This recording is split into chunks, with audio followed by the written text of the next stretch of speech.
ሃይማኖቱ ዓለም ነው። ካህናቶቹ ናቸው። ሸንጎ የገቡት እነሱ ናቸው አይደል? ገብተው ኢየሱስን ማሰር አለብን መያዝ አለብን ብሎ የመከሩት ነማን ናቸው? ካህናቱ ናቸው። ካህናቱ ናቸው።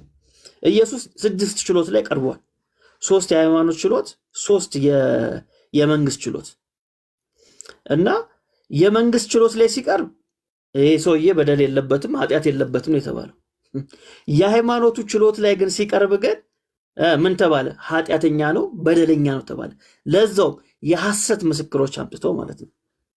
የሐሰት ምስክሮች አምጥተው እና ትዝ የሚላችሁ ከሆነ ሊቀ ካህናቱ ራሱ ምን አድርጓል? ልብሱን ቀዷል አይደል? ልብሱን ቀዷል።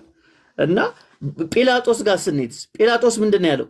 እጁን የታጠበው እኔ ከዚህ ሰው ደም ንጹህ ነኝ ብሎ እጁን ታጠበ። ሃይማኖቱ ጋር ስንመጣ ደግሞ ምን ያደረገ ያ ሰውዬ? ካህኑ ልብሱን ቀደደ ማለት ነው። ተሳዳቢ ነው ኢየሱስ አለ። አስበዋል።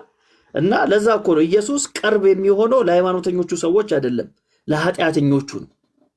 ምክንያቱም የሃይማኖት ሰው የሚገዛው ለራሱ ወግ ነው እንጂ ለአምላክ አይደለም የሚገዛው። ለዛ ነው ጌታም ሲናገር እናንተን የሚያሳድዱ ሰዎች እግዚአብሔር የሚያመልኩ ይመስላችኋል አለ። ለምን ከተባለ የራሳቸው እግዚአብሔር አላቸው፣ ራሳቸው የፈጠሩት እግዚአብሔር። ስለዚህ ያን እግዚአብሔር የሚያመልኩት በራሳቸው መንገድ ነው እንጂ እግዚአብሔር በሚፈልገው መንገድ አይደለም።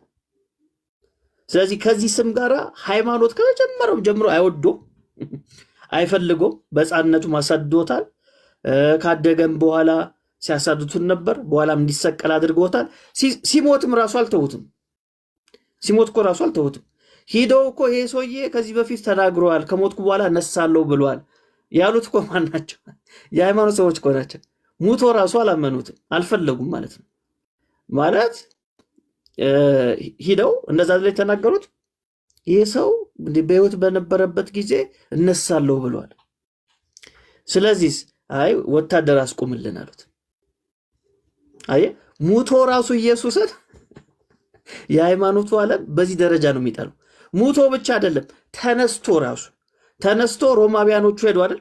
ወታደሮቹ ለመጀመሪያ ጊዜ የኢየሱስን ትንሣኤ ያዩት አሕዛቦች ናቸው፣ ሮማውያን ናቸው። ያው ብዙ ጊዜ ማርያም መግደላዊት ይባላል፣ እሱ ስህተት ነው። ማርያም መግደላዊት አይደለችም። ለመጀመሪያ ጊዜ የኢየሱስን ትንሣኤ ያዩት እኮ ሮማውያን ወታደሮች ናቸው። መቃብሩ ጋር የነበሩት እኮ እነሱ ናቸው። ድንጋዩን እንትን ብሎ ሲነሳ እኮ አይተውታል አይደል? ያ ሁሉ ወታደር ብዙ ነበሩ፣ በጣም ብዙ ወታደር ነበሩ። ያ ሁሉ ወታደር እኮ አይቶታል። አይቶት እኮ ሂዶ ተናገሩ አይደል? ተነስቷል አሏቸው። ከዛ ምንድን ነው ያሏቸው? ብዙ ገንዘብ ሰጧቸው እኮ ነው የሚለው። ምን እንዲሉ? እንዲዋሹ። እኛ ተኝተን በነበረበት ሰዓት ደቀ መዛሙርቱ መጥተው ሬሳውን ወሰዱ በሉ። ከዛ የወሬ እስከዛ ድረስ ይወራል እኮ ብሏል አይደል ጸሐፊው። እና እንደተነሳም እኮ አውቀዋል። የሃይማኖቱ ዓለም እኮ ያውቃል እንደተነሳ፣ ግን ማመን አይፈልግም። ተነስቶ ራሱ ማሳደድ ነው የሚፈልገው። በዚህ ደረጃ ነው ሃይማኖት ኢየሱስን የሚጠላው። በሕፃንነቱ አሳደዱት። ከዛ ሲያድግ እንዲሰቀል አደረጉት። ከሞተም በኋላ መቃብሩ ላይ ሰው እንዲቆም አደረጉ። ተነስቶ ራሱ እያዩት ማመን አንፈልግም አሉ። እና ታውቃላችሁ ሮማዊ ወታደር ኃላፊነት ተሰጥቶት ከተኛ ይገደላል። ለዛ አይደል ሐዋርያ ሥራ ላይ ጳውሎስ እስር ቤት በነበሩበት ጊዜ ያመለጡ መስሎት ራሱን ሊያጠፋ ሲል በራስ ላይ አንዳች ነገር እንዳታድርግ አሉት። ለኢየሱስ ሲሆንስ ይህ ሕግ አልሰራም። እንዴት መሰለ? እነዚህ ሮማውያን ወታደሮች ምን አሉ? ተኝተን ነው አሉ። ማን ገደላቸው? ማንም አልገደላቸው። ችግር የለውም ለኢየሱስ ሲሆን ችግር የለውም፣ ዝም ተባሉ ማለት ነው። አየህ። ስለዚህ ለኢየሱስ ሲሆን የሃይማኖቱ ዓለምና ሲስተም የዓለም ሲስተም አንድ ላይ ይሰራል አታክ ለማድረግ። ለዛ ሐዋርያ ዮሐንስ ምንድነው የሚለን? ዓለም ሁሉ በክፉ እንደተያዘ እናውቃለን ነው የሚለው። በክፉ ተይዟል ዓለም ሲስተሙ ማለት ነው እንጂ ተራራው ምናምን ሲስተሙ በክፉ ተይዟል። ስለዚህ በክፉ ስለተያዘ ጥሩ ነገር አይወድም፣ መልካም ነገር አይወድም። መልካም ደግሞ ማን ነው? ጌታችን ኢየሱስ ነው። መልካሙ እረኛ እሱ ነው። ስለዚህ እሱንም አይወድም፣ የእሱንም ተከታዮች ይሄ ዓለም አይወድምና ይሄ የሃይማኖት ባህሪ ነው። ወደፊትም ይቀጥላል። ወደፊትም ይቀጥላል አይደል? ወደፊትም ይቀጥላል። አይሁዳውያን እችል ብዬ ልጨርስ። አይሁዳውያን በወቅቱ መጽሐፍ የነበራቸው ሰው ናቸው። ሮሜ ምዕራፍ 3 ላይ ሐዋርያው ጳውሎስ እንደሚናገር አይሁዳዊ የመሆኑ ጥቅሙ ምንድን ነው ካለ በኋላ የእግዚአብሔር ቃላት አደራ ተሰጥቷቸዋል ይላል። ጥቅሙ እሱን አይሁዳዊ መሆን አይደል? የእግዚአብሔር ቃል ተሰጥቷቸው ነበር፣ ብሉይ ኪዳን ተሰጥቷቸው ነበር። ስለዚህ እነዚህ ሰዎች መጽሐፍት አላቸው፣ ያህዌን ያውቃሉ፣ ነቢያቶች አሏቸው። ግን ኢየሱስ ተብሎ ሲመጣ ግን አልወደዱትም አይደል?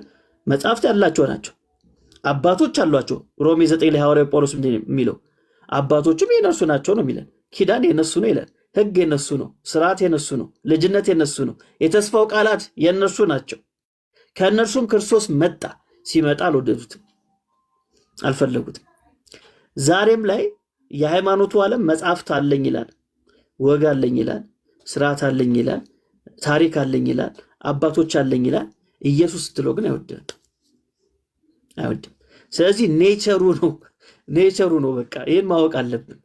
የሃይማኖት ኔቸሩ ኢየሱስን መጥላት ነው። ኢየሱስን መጥላት ነው ማለት ከቤተ መቅደስ ነው ያባረሩት። ስለዚህ ይጠሉታል። ስለዚህ ዛሬ ላይ በስማም ብሎ ኢየሱስን መጥላት ይችልበታል ሃይማኖቱ ዓለም። እና ዛሬ ላይ ኢየሱስ እንዴት ነው የሚያሳድዱት ከተባለ በአፍ አይደለም አይደል? በስማም በማለት አይደለም። ከአማኞች ልብ ውስጥ ነው ኢየሱስን የሚያሳድዱት። አሁን ላይ ከአማኞች ልብ ውስጥ ነው የሚያሳድዱት። ኢየሱስ ብቻውን እንዳይሆን የአማኞች ልብ ውስጥ ሌላ ነገር በመጨመር ማለት ነው። እንደዛ ነው የሚያስወጡት። ሌላ ነገር በመጨመር ቀጥታማ አይቃወምህም፣ ችግር የለውም ኢየሱስ የኛ እንትን ነው ምናምን ይላል አይደል? የጌቶች ጌታ ምናምን ብሎ እኮ ሊቀጣጥል ይችላል። እሱ ችግር የለበትም ይለዋል።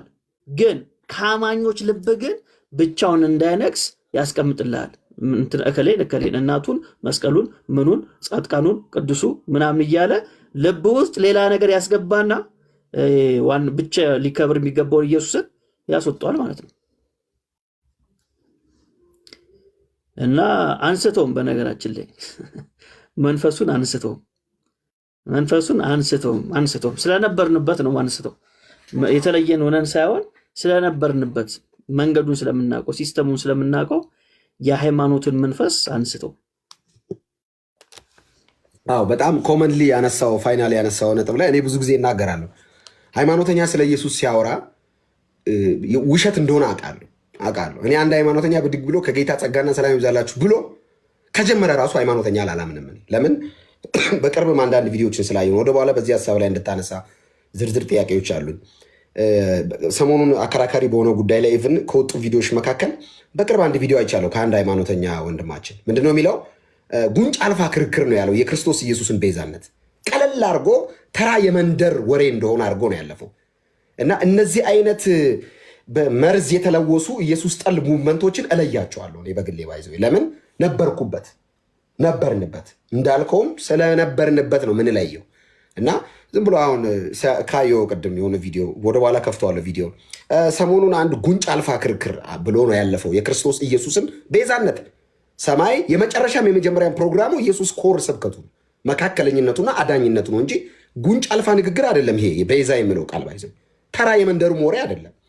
የመጽሐፍ ቅዱስ ኮር ሜሴጅ ነው ባይዘው የክርስቶስ ኢየሱስ መካከለኝነትና ቤዛነት። እና ሃይማኖቱ ያደረግና ግን ሽፍት ነው የሚያደርገው ይመስላል።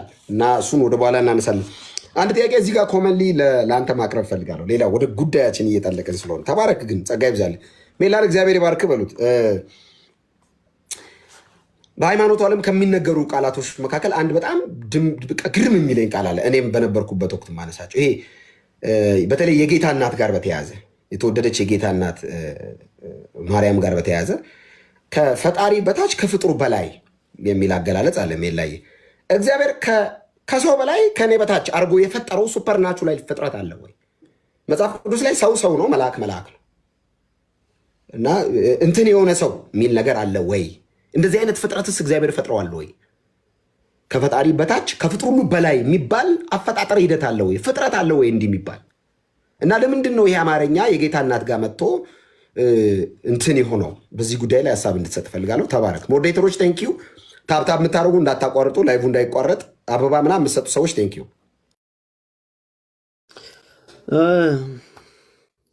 ሌላው አስቸጋሪው ነገር እሱ ነው። ሌላው በሃይማኖቱ ዓለም በነገራችን ሃይማኖት ስንል እምነት ማለት እንደሆነ እናውቃለን። ከዚህ በፊትም እንዳል ግን እኛ አሁን ሃይማኖት እያለ የምናወራው ሲስተሙን ነው፣ ሪሊጂየስ የሆነውን ሲስተም ማለት ነው። አንዳንዱ መጥቶ የቃላት ጨዋታ ሊያርመን ይሞክራል እና እናውቃለን ለማለት ነው። ግን ሲስተሙን ነው ያወራን ያለ ነው፣ የተደራጀውን ሲስተም፣ እሱን ነው ሃይማኖት ምን ወይም ሪሊጂየስ የሆነውን አስተሳሰብ። ስለዚህ አንዱ በሃይማኖቱ ዓለም ከተሰራ የብልጠት ታሪክ ውስጥ መካከል አንዱ ይሄ ነው። እግዚአብሔር ያልሰጠውን ቦታ ለማርያም መስጠት። እሱ ምንድነው? እግዚአብሔር ሁላችንም እንድንድን ልጁን ልኳል። የሰው ልጅ ሁሉ እንዲድን ልጁን ልኳል። የሰው ልጅ ሁሉ እንዲድን ስንል እዚህ ውስጥ ማን ትገባለች? ማርያም ራሱ ትገባለች። ምክንያቱም ሰው ስለሆነች ማለት ነው። ስለዚህ ይሄ ልጇ እሷንም አድኗል፣ እኛንም አድኗል። ስለዚህ እኔ በዳንኩበት መንገድ ነው ማርያም የምድነው። በነገራችን ላይ ማርያም የኢየሱስ እናት ስለሆነች የተለየ ጥቅም አታገኝም። በመዳን ጉዳይ ላይ የተለየ ጥቅም የላትም፣ የተለየ አድቫንቴጅ የላትም። በመዳን ጉዳይ ላይ አይደል? ምን ማለት ነው? እኔም በምድንበት መንገድ ነው ማርያም ምድነው። ሌላ መንገድ የለማ፣ አንድ መንገድ ነው ያለው፣ እሱም እምነት ነው። ይሄን ደግሞ አባቶች ራሳቸው ተናግረዋል። ለምሳሌ በጣም ትልቅ ስም የሚሰጠው ዮሐንስ አፈወርቅ ምን ብለዋል? ስለ ማርያም መዳን ኢየሱስ አብዝቶ ያስብ ነበር ብሎ ጽፏል። ገባ? ስለ ማርያም መዳን። ስለዚህ ኢየሱስ ምድር ላይ በነበረበት ጊዜ ስለ ማርያም መዳን ያስብ ከነበረ ምን ማለት ነው? ማርያም ኢየሱስን ስለወለደችው ብቻ የዘላለም ሕይወት ታገኛለች ማለት አይደለም። ምክንያቱም እግዚአብሔር በዘመን ስለማይሰራ ዝምድና በሰማይ ስለሌለ፣ ከሰራም መንፈሳዊ ዝምድና ነው የሚሰራው፣ ስጋዊ ዝምድና ሳይሆን ማለት ነው። ለዛ ነው ጌታ እናቴስ ማን ናት? ወንድሞቼስ እነማን ናቸው አለ። የእግዚአብሔርን ቃል የሚሰማ የሚያደርግ እሱ ወንድሜም እህቴም እናቴም ነው አለ። በነገራችሁ ላይ እናቴም ነው አለ። አየ። ስለዚህ ምን እያለን ነው? መንፈሳዊ ዝምድና ከስጋዊ ዝምድና ይበልጣል። ይህን የተናገረው ራሱ ጌታ ኢየሱስ ነው። ራሱ ጌታ ኢየሱስ ነው የተናገረው። ስለዚህ ማርያም የጌታ እናት ነች። መጽሐፉ እሱን ይናገራል። ያመነች ነች። ከሐዋርያቶቹ መካከል ውስጥ ደግሞ ሁና ትጸልይ የነበረች ነች። ስለዚህ ማርያምን ነጥሎ ከሰው ሁሉ በላይ አድርጎ ከእግዚአብሔር ብቻ እግዚአብሔር ለመሆን ትንሽ የቀራት እኮ ነው የሚያደርጉት። አገላለጹ ራሱ እኮ እንደዛ የሚመስለው እግዚአብሔር ለመሆን ትንሽ የቀራት ግን ከሰው በጣም የምትበልጥ አየው። እንደዚህ አይነት ፍጥረት የለም። በእግዚአብሔር ዓይን አማኞች ሁሉ እኩል ናቸው። ለምን ከተባለ ማርያም የኢየሱስ እናት ብቻ አይደለችም፣ ልጅም ነች። በመንፈሳዊ ዓለም ላይ አይደል? ልጅም ነች። ምንም ጥያቄ የለውም። እናቱ ብቻ አይደለችም፣ ልጅም ነች አይደል? አይ አይደለችም ካለ አንዳንድ ሰው ሚስት ሊመስለው ይችላል፣ ግን እንደዛ አይደለም። ልጅም ነች ማርያም አይደል? ልጅም ነች። የእግዚአብሔር ልጅ ነች እኮ ማርያም። የኢየሱስ እናት የእግዚአብሔር ደግሞ ልጅ ነች በሌላ አገላለጥ። ስለዚህ ልጅ እስከሆነች ድረስ በመንፈሳዊ ዓለም ላይ ልጆች እኩል ናቸው።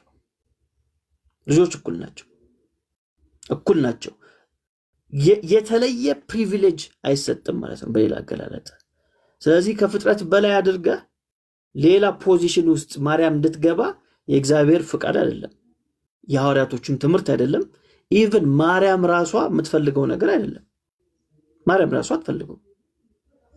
እንደዛ ስለሆነች ምን ይሰጣት? እሱ እኮ ነው ጥያቄው። አሁን የሃይማኖቱ ዓለም ይህን የሚያደራጀው እኮ የሆነ ነገር ያስፈልጋታል ለማለት ነው። ገባ? ለሌላው ሰው የማይሰጥ ለእሷ የሚሰጥ ነገር አለ ሊል እኮ ነው። ከአንተ አፈናጥሮ እሷን ላይ ያደረጋት። ገባ? ሌላ ነገር ለመስጠት እንዲመቸው ነው። ስለዚህ ከሰው ሁሉ በላይ ነች ከተባለ እነዛማ ከሆነ ታዲያ የሚሰጣት ነገር አለ ብለን እንታስብ ያደርጋል። ከዛ ትጠይቃለህ፣ ታዲያ ምንድነው ሊሰጣት የሚያስፈልገው ስትል ምን ይላል? ስግደት ይላል። አየህ፣ ይሰራዋል። የተለየ ክብር ይላል። የዓለም ቤዛ ይላል። 120 ስሞች ይሰጣታል። በሃይማኖቱ ዓለም 120 ስም ነው ያላት ማርያም። 120 ስሞች ይሰጣታል። 33 በዓላት ይሰጣታል በወር ውስጥ። እንግዲህ እግዚአብሔር ያሳይ። 30 ቀን ያለው ግን 33 በዓል ይሰጣታል ማለት ነው። እና እንደዚህ አድርጎ ከሰው የተለየች ያደርጋትና ከዛ ምንድነው የሚያደርጋት? ከሰው ሁሉ ለሰው የማይሰጥ ለሷ ብቻ የሚሰጡ ነገሮችን ደግሞ ያዘጋጃል ማለት ነው። ያዘጋጃል። እና አንዳንዱ አባቶች ደግሞ በጣም ርቅቅ ሲያደርጉት ነገሩ ምን ይላሉ? ከማርያም ኃጢአት ከማግኘት ከሴጣን ጽድቅ ማግኘት ይቀላል ይላሉ። ከማርያም ኃጢአት ከማግኘት ከሴጣን ጽድቅ ማግኘት ይቀላል ይላሉ። እንግዲህ ከቀለላቸው ሄደው ይሞክሩት፣ ይመቻቸው። ግን እንደዛ የሚባል ነገር የለም። እንደዛ የሚባል ነገር የለም። ማርያም በመጽሐፍ ቅዱሳችን እንደተጠቀሰው አማኝ ነች፣ ብፅዕት ነች፣ የጌታ እናት ነች። በዛው ልክ ደግሞ የጌታ አገልጋዩም ነች፣ ባሪያውም ነች። እሱን መርሳት የለብንም። ስለዚህ ማርያም ለራሷ የማትሰጠውን ነገር አንተ መስጠት የለብንም፣ ወይም ማርያም የማትቀበለውን ነገር እኛ መስጠት የለብንም። ማንን እኛ? ሐዋርያው ጳውሎስ እኮ ያን ሁሉ መልእክት ሲጽፍ ማርያም የሚለውን ስም ጭራሹንም አላነሰውም። ለምን ከተባለ ኢሹ አይደለም እሱ። በቀደመችዋ ቤተክርስቲያን ላይ ኢሹ አልነበረም። የማርያም ጉዳይ አልነበረም። ከሴት የተወለደውን ብሎ ዘጋው ገላትያ 4 ላይ። ስለዚህ ትልቁ ነገር ትልቁ ፒክቸር ከሷ የተወለደው ነው እንጂ እናቱ አይደለችም። ሁናም አታውቅም፣ ልትሆንም አትችልም። ስለዚህ ማርያም እንደሌላው አማኝ ነው በሰማይ ያለችው። የተለየ ዙፋን የለም። ያለው አንድ ዙፋን ነው። እሱም የእግዚአብሔር ዙፋን ነው ያለው። እንደውም የሃይማኖቱ ዓለም እዛ ማንም ለማይቀርብ ብርሃን ውስጥ ባለ መለኮት በቀኝ ያቆማታል። አንዳንድ ጊዜ አዎ በቀኝ ያደርጋታል። እሷን በቀኝ ያደርጋትና ለምኝልኝ ይላል። የለም እንደዛ የሚባል ነገር የለም። ያለው ዙፋን ነው። ቢኖርማ ዮሐንስ ይነግረን ነበር። እንግዲህ የቅርብ ወዳጇ ነው ዮሐንስ አይደል? በመስቀል ላይ ጌታ በነበረበት ጊዜ ማርያም እና ዮሐንስ ነበሩ። በዛ ምክንያት እነሆ እናትህ እነሆ ልጅሽ አላት ጌታ አይደል? ከዛ ጊዜ ጀምሮ ወደ ቤት ወሰዳት ብሎናል። እና ሲያይ ራዕየ ዮሐንስ ላይ ሲያይ ዮሐንስ እንግዲህ ያን ነገር ቢኖር ኑሮ ይነግረን ነበር አይደል? ከዙፋኑ ጎን የንግስቲቱ ደግሞ ቦታ ነበር፣ የማርያም ቦታ ነበር ብሎ ይጽፍልን ነበር። ግን የለም፣ ያለው አንዱ አምላክ ነው። ካህናቶቹ የሚሰግዱት ለዚህ ጌታ ነው። መላእክቶች የሚሰግዱት ለዚህ ጌታ ነው። ሌላ ነገር የለም። ስለዚህ ምን እያልኩ ነው? ማርያም በሰማይ እግዚአብሔርን ከሚያመልኩት ወገን ነች። እየሰገደች ነው፣ እየዘመረች ነው ያለችው። ስለዚህ በሰማይ የማታደርገውን ለማርያም በምድር ለምንድን ነው የምታደርገው? አሁን በሰማይ ሄደህ ለማርያም ትሰግዳለህ ወይ? በሰማይ ሄደህ ለማርያም ትዘምራለህ ወይ? አይዘመርም። እሷም እየዘመረች ነው ያለው። ስለዚህ በሰማይ የማታደርገውን ለምንድን ነው በምድር የምታደርገው? ማለት እዚህ የምታደርገው ነው በሰማይ የሚቀጥለው። ስለዚህ ለማርያም የምትሰግድ ከሆነ እዛ መስገድ ነበረብህ፣ ግን አይሰገድም እዛ። ስለዚህ የአንተ ቦታ ሰማይ አይደለም፣ የእግዚአብሔር መንግስት አይደለም የአንተ ቦታ ማለት ነው። ሌላ ቦታ ነው የአንተ ቦታ፣ ሌላ ቦታ ነው ማለት። ዕጣን የሚያጥኑት ለማን ነው? ለአንዱ ጌታ ነው። ያው ዕጣን ሲባል እዛ ዕጣን የሚጨሰው እንዳታስቡ፣ ግን ምሳሌያዊ ያኔ በብሉይ ኪዳን የነበረውን ከጸሎት ጋር የሚገናኝ ሀሳብ ስለሆነ እንደዛ ብሎ ዮሐንስ ይነግረናል። ስለዚህ ያ የሚደረገው ለማን ነው? ለእግዚአብሔር ነው የሚደረገው። ሽማግሌዎቹ ምንድን ነው ያደረጉት? ክራውናቸውን እያነሱ አስቀምጡለት ለበጉ። ለምን? ታርደሃልና ይገባሃል እያሉ ማለት ነው። ስለዚህ ማርያም የምትለው ይሄን ነው፣ ታርደሃልና ይገባሃል ነው የምትለው። ሐዋርያቶቹ የሚሉት ይሄን ነው፣ ታርደሃልና ይገባሃል ነው የሚሉት። ስለዚህ እኛም ስንሄድ ይህንኑ ነው የምናስቀጥለው ማለት ነው። ይህን ነው የምናስቀጥለው።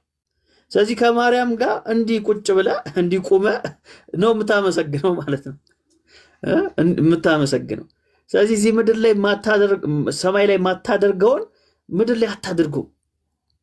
በተለይ መንፈሳዊ በሆነ ጉዳይ ላይ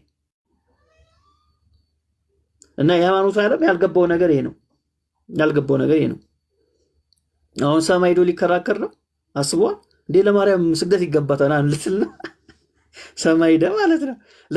ለበጉ ብቻ ሲሰገድ እያየ እንዴ ለማርያምስ ምናምን ልትል ለማርያምስ ምናምን ሚካኤል ራሱ እዛ እየሰገደ እያየ እንዴ ለሚካኤል ራሱ ይገባዋል እኮ ስግደት ና ልትል ነው? ሃይማኖቱ ዓለም እኮ እንዲህ ነው። ሂዶም እዛ ሊከራከር ይችላል። እንደ ገብርኤልዬ ለአንተ ራሱ አንድ ስግደት የለም እንደዚህ የሚባል ነገር። አሁን ይመስልሃል በሰማይ መስቀል ያለ ይመስልሃል? እፀ መስቀል ያለ ይመስልሃል በሰማይ? የለም እንዲህ የሚባል ነገር የለም። አይቀጥሉም እነዚህ ነገሮች። ስለዚህ ለዕፀ መስቀሉ አንዲት ስግደት ሰግዳለሁ። አሁን እዚህ እንደለመጥከው ማለት ነው። ለአብ አንዲት ስግደት፣ ለወልድ አንዲት ስግደት፣ ለመንፈስ ቅዱስ አንዲት ስግደት እና ለማርያም አንዲት ስግደት ሰግዳለሁ፣ ለመስቀሉ አንዲት ስግደት ሰግዳለሁ እንደምትለው አሁን ላይ ሂደህ እዛ እንደዛ የሚባል ነገር የለም። ስግደት አከፋፋይ አይደለህም። የክፍፍል ስግደት አናውቅም። ይህ ወኪል አከፋፋይ እንደሚባለው እኮ ነው። ለአብ አንድ፣ ለወልድ ከዛ ደስ ለማርያም ከዛ ለመስቀሉ እያደረጉ ያከፋፍላሉ። ሰማይ ክፍፍል የለም ወዳጄ። ሰማይ ለአንዱ ጌታ ስግደት አለ። በቃ ያመልኩታል፣ ሰግዱለታል። እኛም እሱን ነው የምናስቀጥለው። በዚህ መንገድ ልናየው እንችላለን። ተባረክ ሜላዬ፣ ጌታ ዘመንን ይባርክ። ታብታብ የምታደርጉ ወንድሞች ሴቶች አንዴ ታብታቡን 200 ሺህ ያስገቡና ኮፒ ሊንኩን 20 ሺህ እናስገባ። ከዛ ላይቭ እንዳይቋረጥ ስለፈለግኩ ነው። ጸጋ ይብዛል። በጣም ቆንጆ ሀሳብ እያነሳን ነው። አሁን ወደ ኮመንሊ ወደ ተገናኘንበት ጉዳይ እየገባው ነው የሚገኘው። በተለይ ደግሞ ሰሞኑን ከሃይማኖት ዓለም ላይ ድንብርብር ከፈጠሩ የትምህርቶች መካከል የክርስቶስ ኢየሱስ ቤዛነትና ማንም ፍጡር ቤዛ መሆን አይችልም የሚለው የብፁዕ አቡነ ገብርኤል ንግግር በጣም የሃይማኖቱን ዓለም ሼክ አድርጎታል። ምክንያቱም ሃይማኖቱ ከሚመካባቸው ኮር ትምህርቶች መካከል አንዱን ነው አቡነ ገብርኤል የመቱት። ዋናው የሚባለውን የሃይማኖት እድሜ ማራዘሚያ የነበረውን ትምህርት ነው ድብልቅ ያደረጉት እና ከእሳቸው በትምህርት ምት ጋር ተያይዞ በርካታ ሀሳቦች ተነስተዋል። ከተነሱት ሀሳቦች መካከል እዚህ ፕላትፎርም ላይ የሃይማኖቱ ቤተ እምነት ቅበተ እምነት ጠበቃ ነን ከሚሉ ወንድሞች ከተሰነዘሩ ነጥቦች መካከል እንጀምር። የመጀመሪያው የክርስቶስ ኢየሱስ ብቸኛ ቤዛነትን ከብር ለማድረግ የተካሄደበት ርቀት ወይም ደግሞ ኢየሱስ ክርስቶስ ብቸኛ ቤዛ አይደለም ለማለት ከሃይማኖቱ ዓለም ከተሰነዘሩ ፖይንቶች መካከል የክርስቶስ ኢየሱስን ቤዛነት ከበር ለማድረግ እንትንም ቤዛ ተብሏል፣ ብርም ቤዛ ተብሏል፣ ሙሴም ቤዛ ተብሏል፣ እንትን ቤዛ ተብሏል፣ የሆነ ነገር ቤዛ ተብሏል ብለው ኢየሱስን ቤዛነት ለመሸፈን እና የክርስቶስ ኢየሱስን ቤዛነት የወንጌሉን ዋና ኮር ፖይንቱን የአዲስ ኪዳን የመጨረሻ መልእክት የሆነውን እግዚአብሔር ልጁን ኢየሱስ ክርስቶስን በመስቀል ላይ በሞተ ጊዜ የሰራውን ያንን የተወደደውን የማዳን ፕሮግራም ዲስግሬድ ለማድረግ ወይም ደግሞ ዝቅ ለማድረግ ከተሄዱ ርቀቶች መካከል አንዱ ልስልስ የምትመስል ሜሎስ ተመልሰህ ትመጣለህ ቤት ተስፋ አደርጋለሁ። ልስልስ የምትመስል ነገር ግን የክርስቶስ መስቀል ኢየሱስን ወይም ደግሞ ቤዛነቱን ከምትቃወም አስተምሮ መካከል አንደኛዋ የክርስቶስ ኢየሱስ ቤዛነት ሲነሳ ሌሎች ጥቅሶች ተነስተዋል።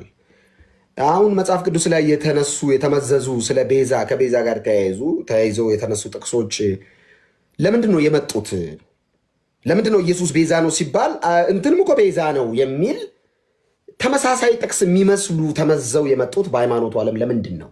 ምን ተፈልጎ ነው የኢየሱስ ቤዛ ብቻ ጎልቶ የእሱ ቤዛነት ብቻ ደምቆ ተብረቅርቆ ከፍ ብሎ ቤዛነቱ እንዳይሰበክ ለምንድን ነው የሃይማኖቱ ዓለም ተመሳሳይ ጥቅሶችን አንጥቶ ሰውን ከክርስቶስ ኢየሱስ ቤዛነት ሽፍት ለማድረግ በዚህ ልክ ርቆ የሄደው ለምንድን ነው የሃይማኖቱ ዓለም?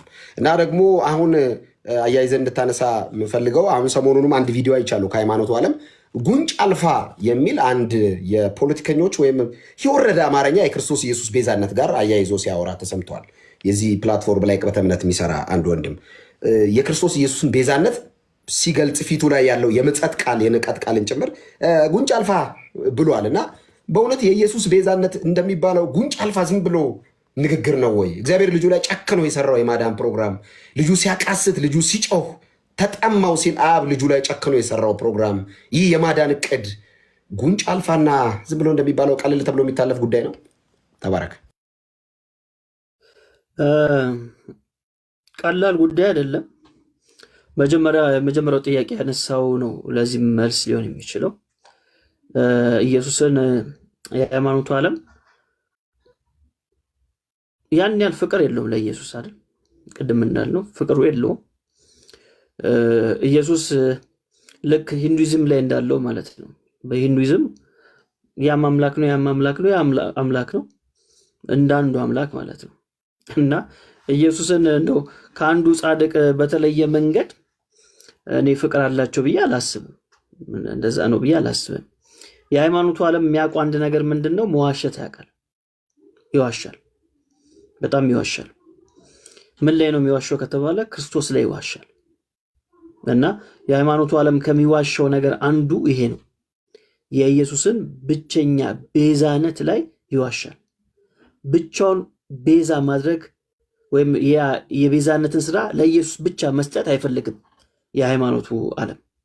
ለዚህ ደግሞ አንድ ማሳያ ልስጥ። ሐዋርያው ጳውሎስ የተናገረው አንደኛ ጢሞቴዎስ መልእክት ምዕራፍ 2 ቁጥር 6 ላይ እንደዚህ ይላል፣ ራሱንም ለሁሉ ቤዛ ሰጠ፣ ይህም በገዛ ዘመኑ ምስክርነቱ ነበር። እኔም ለዚህ ነገር አዋጅ ነጋሪና ሐዋርያ በእምነትና በእውነትም የአሕዛብ አስተማሪ ለመሆን ተሾምኩ። እውነትን እናገራለሁ አልዋሽም ይላል። ተመልከታውን ሐዋርያው ጳውሎስ ምንድን ያለው? ራሱንም ለሁሉ ቤዛ ሰጠማ ጌታ ኢየሱስ። ከዛስ እኔም አለ ለዚህ ነገር አሁን ለተናገርኩት ነገር ምንድነኝ? አዋጅ ነጋሪና ሐዋርያ በእምነትና በእውነትም የአሕዛብ አስተማሪ ለመሆን ተሾምኩ አለ። እውነትን እናገራለሁ እንጂ አልዋሽም። ስለዚህ እውነትን እናገራለሁ። ምንድነው እውነቱ? ኢየሱስ ክርስቶስ ቤዛ ነው። ይህን እናገራለሁ። የተሾምኩትም ይህን ለመናገር ነው። ምን አላደርግም? አልዋሽም። እዚህ እውነት ላይ የሃይማኖቱ ዓለም ደግሞ እዚህ እውነት ላይ ይዋሻል ማለት ነው። አሁን ራሱን ለሁሉ ቤዛ ሰጠማ ኢየሱስ፣ አለቀ።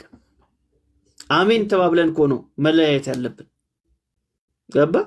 በቃ ተስማምተን ተጨባብተን እግዚአብሔር ይባርክ ተባብለን ነው መለያየት ያለብን።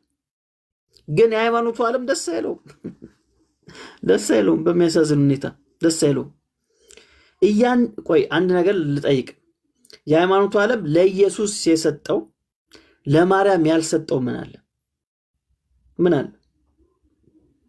ምንም የለም። እኩል ይሰግዳል፣ እሷም ለሱ ይዘምራል፣ እሷም ለሱ ምንም የተለየ እኩል ነው።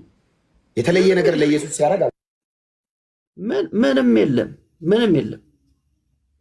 ይሄን የእውነት ኦርቶዶክሳውያን እዚህ ያላችሁ እያያችሁን ያላችሁ አላችሁ እና እስቲ ራሳችሁን ቆም ብላችሁ አስቡ። ከቃላት ጀምሮ ለኢየሱስ የምትሰጡትና ለማርያም የምትሰጡት ምን የተለያየ ነገር አለው? ምንም የለም፣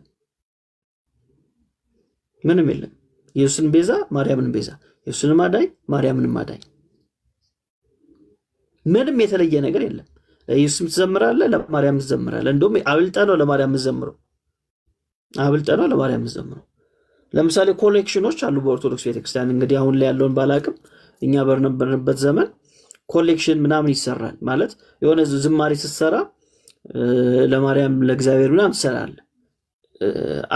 አንድ አልበም ላይ የተለያዩ ዝማሬዎች ያስፈልጋሉ እና እዛ ዝማሬ ላይ ለማርያም ከሌለው ጥያቄ ምልክት ይደረግብህ ነበር። ማለት ሙሉ አልበም ለእግዚአብሔር ብቻ ከሆነ የተሰጠው ጥያቄ ምልክት ይደረግብሃል፣ ልክ አይደለም ይባላል። ግን ሙሉ አልበም ለማርያም ብቻ ስትዘምር ግን ምንም አትባልም። ማንም ጥያቄ አያነሳብህም፣ ማንም ጥያቄ አያነሳብህም። አስታውሳለሁ ውዳሴ ለአምላክ የሚል አንድ ዝማሬ አዘጋጅተው፣ ያው መዝሙር ያዘጋጀው አንዱ እንኳን አሁን ተመልሷል ኦርቶዶክስ እና አዘጋጅተው ለአምላክ ብቻ ብለው ሙሉ ለሙሉ ለአምላክ ብቻ ነበር የሰጡት ዝማሬው። ውዳሴ ጊዜ ነው ውዳሴ ጊዜ እና ተመልሷል ወዳጃችን አንዱ ያዘጋጀው ማለት ነው። እና ሊያስመርቁ ምናምን ስላሴ 4 ኪሎ ስላሴ ሊያስመርቁ ምናምን ሞክረው እምቢ ተባሉ። አይሆንም ተባሉ፣ እምቢ ተባሉ። ከዛ በኋላ አዳራሽ ተመረቀ ማለት ነው። ግን እነ ዘማሪ እንግዳ ወርቅ በቀለ ሙሉ ለማርያም ዝማሬ አላቸው። ሙሉ አልበም ለማርያም ብቻ፣ ማንም ምንም አይላቸው። ገባ? ስለዚህ በዚህ ደረጃ ነው ኢየሱስን ለብቻው ማንገስ አይፈልጉም። ቀንንም ተመልከት። ለምሳሌ በ6 ኢየሱስ ይውላል ይላል፣ ግን አብሮ ማን አለች? አርሴማ አለች።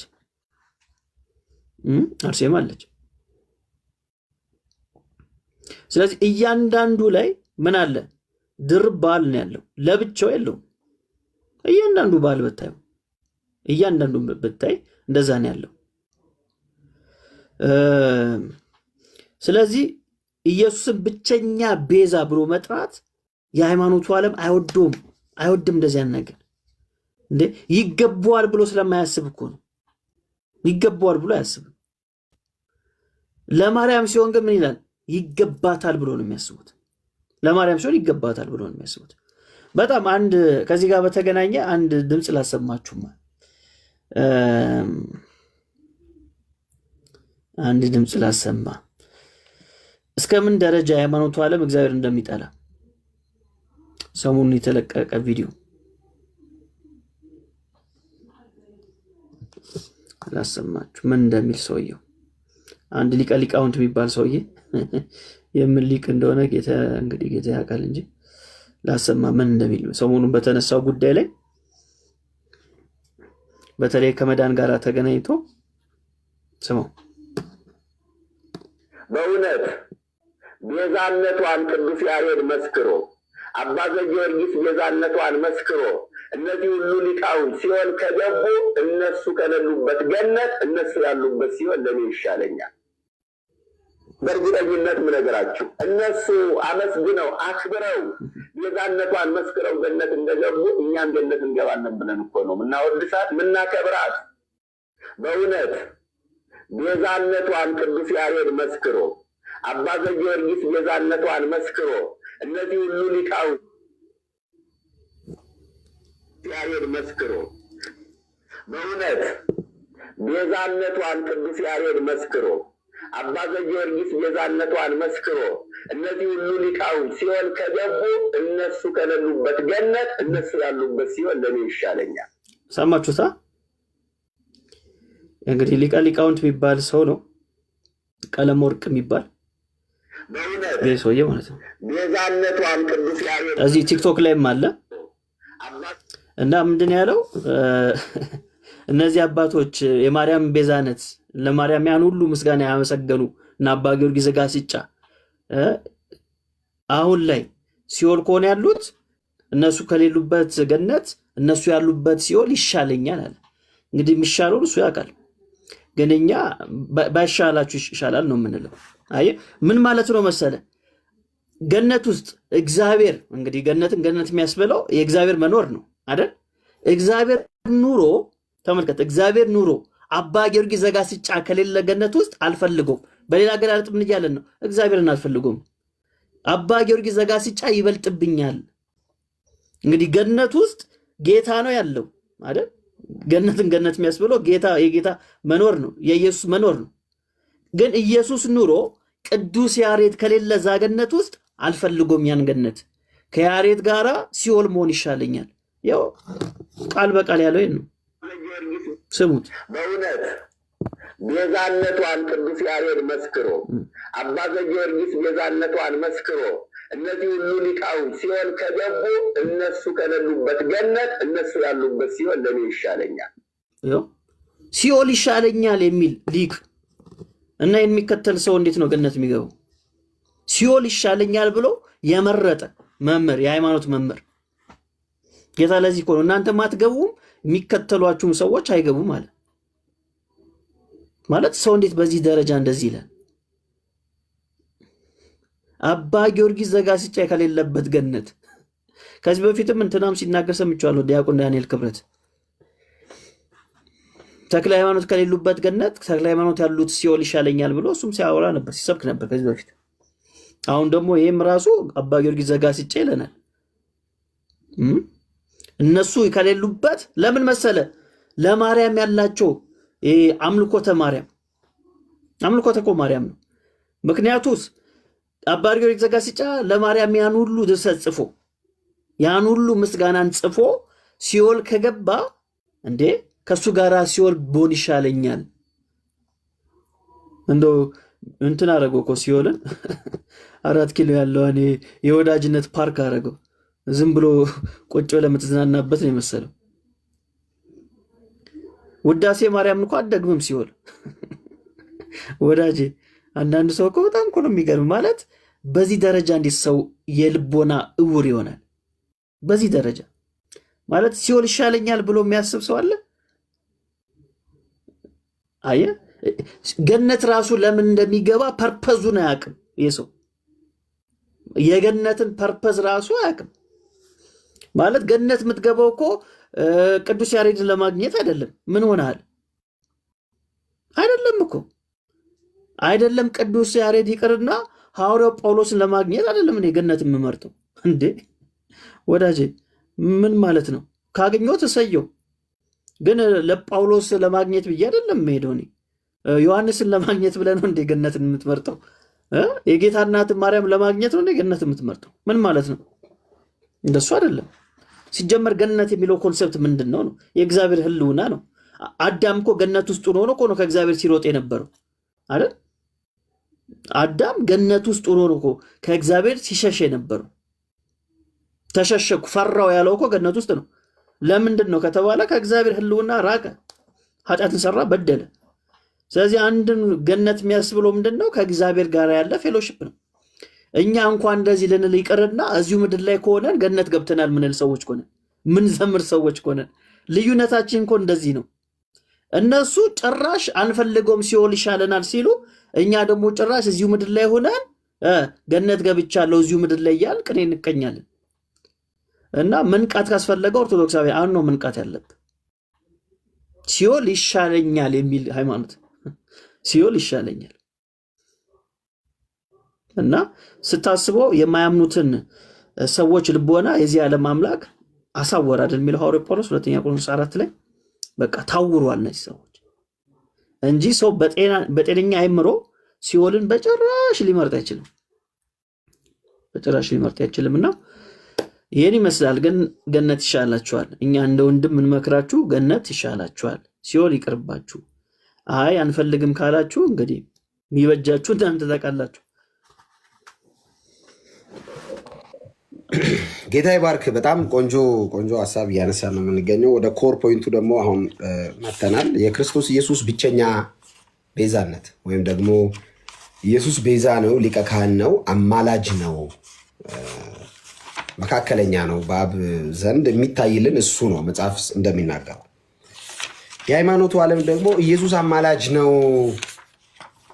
ስንለው ኢየሱስን ያሳነስ ነው ይመስለዋል ላይ እና አንተ አታፍርም አለኝ አንዱ እና እንደዛ ነው የሚሉን። አታፍርም ኢየሱስ አሁን ይለምናል እያልክ ነው? እመቤቴ እያለች አሁን ኢየሱስ ስራ ገብርኤል እያለ ምናምን ይላል እና እግዚአብሔር ይገስጸው። እኔ ሊትራሊ አጋንንት ያለበት ሰው ይሻላል። ሃይማኖት ውስጥ ከገባ ጸረ ኢየሱስ እንቅስቃሴ ፊት ለፊት አጋንንት ያለበት ሰው ጸልዬ ትሸኛለህ። ይሄን ምን ታደርገዋለህ? ይሄ ከባድ ነው፣ ከባድ ነው። አሁን አንድ ሰው አጋንንት ኖሮበት የሆነ ነገር ቢል ትጸልያለህ በጌታ በኢየሱስ ስም ብትበለ። በሃይማኖት ሽፋን ግን ኢየሱስን የተቃወመ ቀስ ያደረገ በቀብ መልኩ ቅድም እንዳልከው ኢየሱስን ብቻውን ማግነን ማክበር ማንገስ ሃይማኖቱ አይፈልግም እና ደባል ሊያደርግ ይፈልጋል። አምልኮ ይቆርሳል፣ ስግደት ይቆርሳል፣ መዝሙር ይቆርሳል ሃይማኖት። እንዳየው አማኙ ደግሞ ከዘመረም ለኢየሱስ ነው፣ ከተንበረከከም ለኢየሱስ ነው፣ ከጮኸም ስለ ኢየሱስ ነው፣ ከሰበከም ስለ ኢየሱስ ነው። ሌላ ወሬ የለም። እና የክርስቶስ ኢየሱስ ቤዛነትና መካከለኝነት ለምንድነው በዚህ ልክ ሃይማኖቱን ሰፈር የነቀነቀው? ለምንድነው ሰይጣንስ ኢየሱስ ቤዛ ነው ሲባል ድንግጥቅጥ የሚለው? ለምንድነው የሆነ ፍጡር ቤዛ ነው ሲባል ምንም ያለና ሃይማኖት ምንም ያልሆነ ስፕሪት ለምንድነው ኢየሱስ ብቻ ነው ቤዛ ሲባል እንዲህ ወደዚህ ነፋስ ወደዚህ አድርጎ ወደዚህ እንደሚያደርገው እንዲህ ድብልቅልቅልቅ ያለው? ምን የተለየ ነገር ተነግሮ ነው ኢየሱስ ቤዛ ነው የተባለው? ሌላ ቤዛ የለም ነው የተባለው። ለምንድነው የሚጠሉት ኢየሱስን? የሚጠሉት ሴንስ ከኢየሱስ ቤዛነት ጋር ያላቸው ችግር ምንድን ነው የሚለው ላይ በስፋት ሀሳብ እንድታነሳ ፈልጋለሁ። ጸጋ ይብዛልህ። ተባረክ። ኮፒ ሊንክ የምታደርጉ ሰዎች አንዴ ኮፒ ሊንኩን አፍጥኑት፣ 20 ሺህ ያስገቡ። ተባረኩ። ኮሜንት በኋላ ጽፋላችሁ።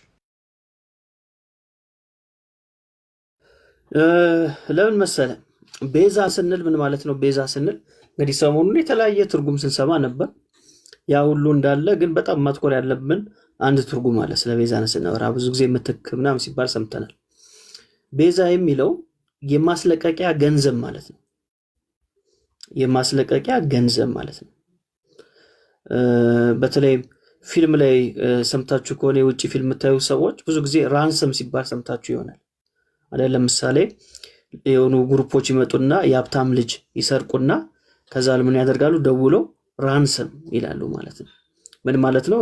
ይሄን ያህል ክፈሉ፣ ለምሳሌ $100,000 እና $1 ሚሊዮን ክፈሉን ይላሉ። ስለዚህ እሱ ራንሰም ይባላል። ምን ማለት ነው? የማስለቀቂያ ገንዘብ፣ ያን ልጅ የማስለቀቂያ ገንዘብ ነው። ስለዚህ አሁን ኢየሱስ ብቸኛ ቤዛ አይደለም የሚሉ ሰዎች ያልዳኑ ሰዎች ናቸው። አሁን ኢየሱስ ቤዛችን ነው ስንል ይህን የማስለቀቂያ ገንዘብ ከፍሎልናል እያልን ነው። እሱ ምንድነው? ሞቱ ማለት ነው፣ ገንዘብ አይደለም። ለዛ እኮ ነው በገዛ ደሙ የዋጃትን ይላል አይደል? ቤተክርስቲያንን። ስለዚህ ኢየሱስ የከፈለው ምንድነው ከተባለ ደሙን ነው የከፈለው፣ ህይወቱን ነው የከፈለው፣ ህይወቱን ነው የከፈለው። ስለዚህ በዛ ህይወቱ አማካይነት እኛ ታስረን ነበር። ሁላችንም ኤፌሶን ምዕራፍ 2 ላይ እንደሚናገረው በሰማይ የሚሰራው ለዛኛው አለቃ እንታዘዝ ነበር። ኃጢአተኞች ነበር፣ በደለኞች ነበር። ስለዚህ ከዚህ እስራት የጌታችን የኢየሱስ ክርስቶስ ሞት ከፍሎ ነፃ አወጣን ማለት ነው። ስለዚህ ነፃ ያወጣን ሰዎች ስለሆነን ነፃ ያወጣንን ደግሞ ማን እንደሆነ ስለምናቅ እሱም ብቻ ቤዛችን እንለዋል። እሱም ብቻ ቤዛ ብሎ የማይጠራ ሰው ያልዳነ ሰው ነው፣ ነፃ ያልወጣ ሰው ነው። ይህ የነፃነቱ ሰነድ ያልገባው ሰው ነው። ለዛ ኢየሱስ ገና የመጣበት ምክንያት ምን ነበር ስንል የማርቆስ ወንጌል ምዕራፍ 10 ቁጥር 45 ላይ ራሱ ጌታችን ኢየሱስ ክርስቶስ ይናገራል። ምን መሰለ የሚለው ላንብብላችሁማ።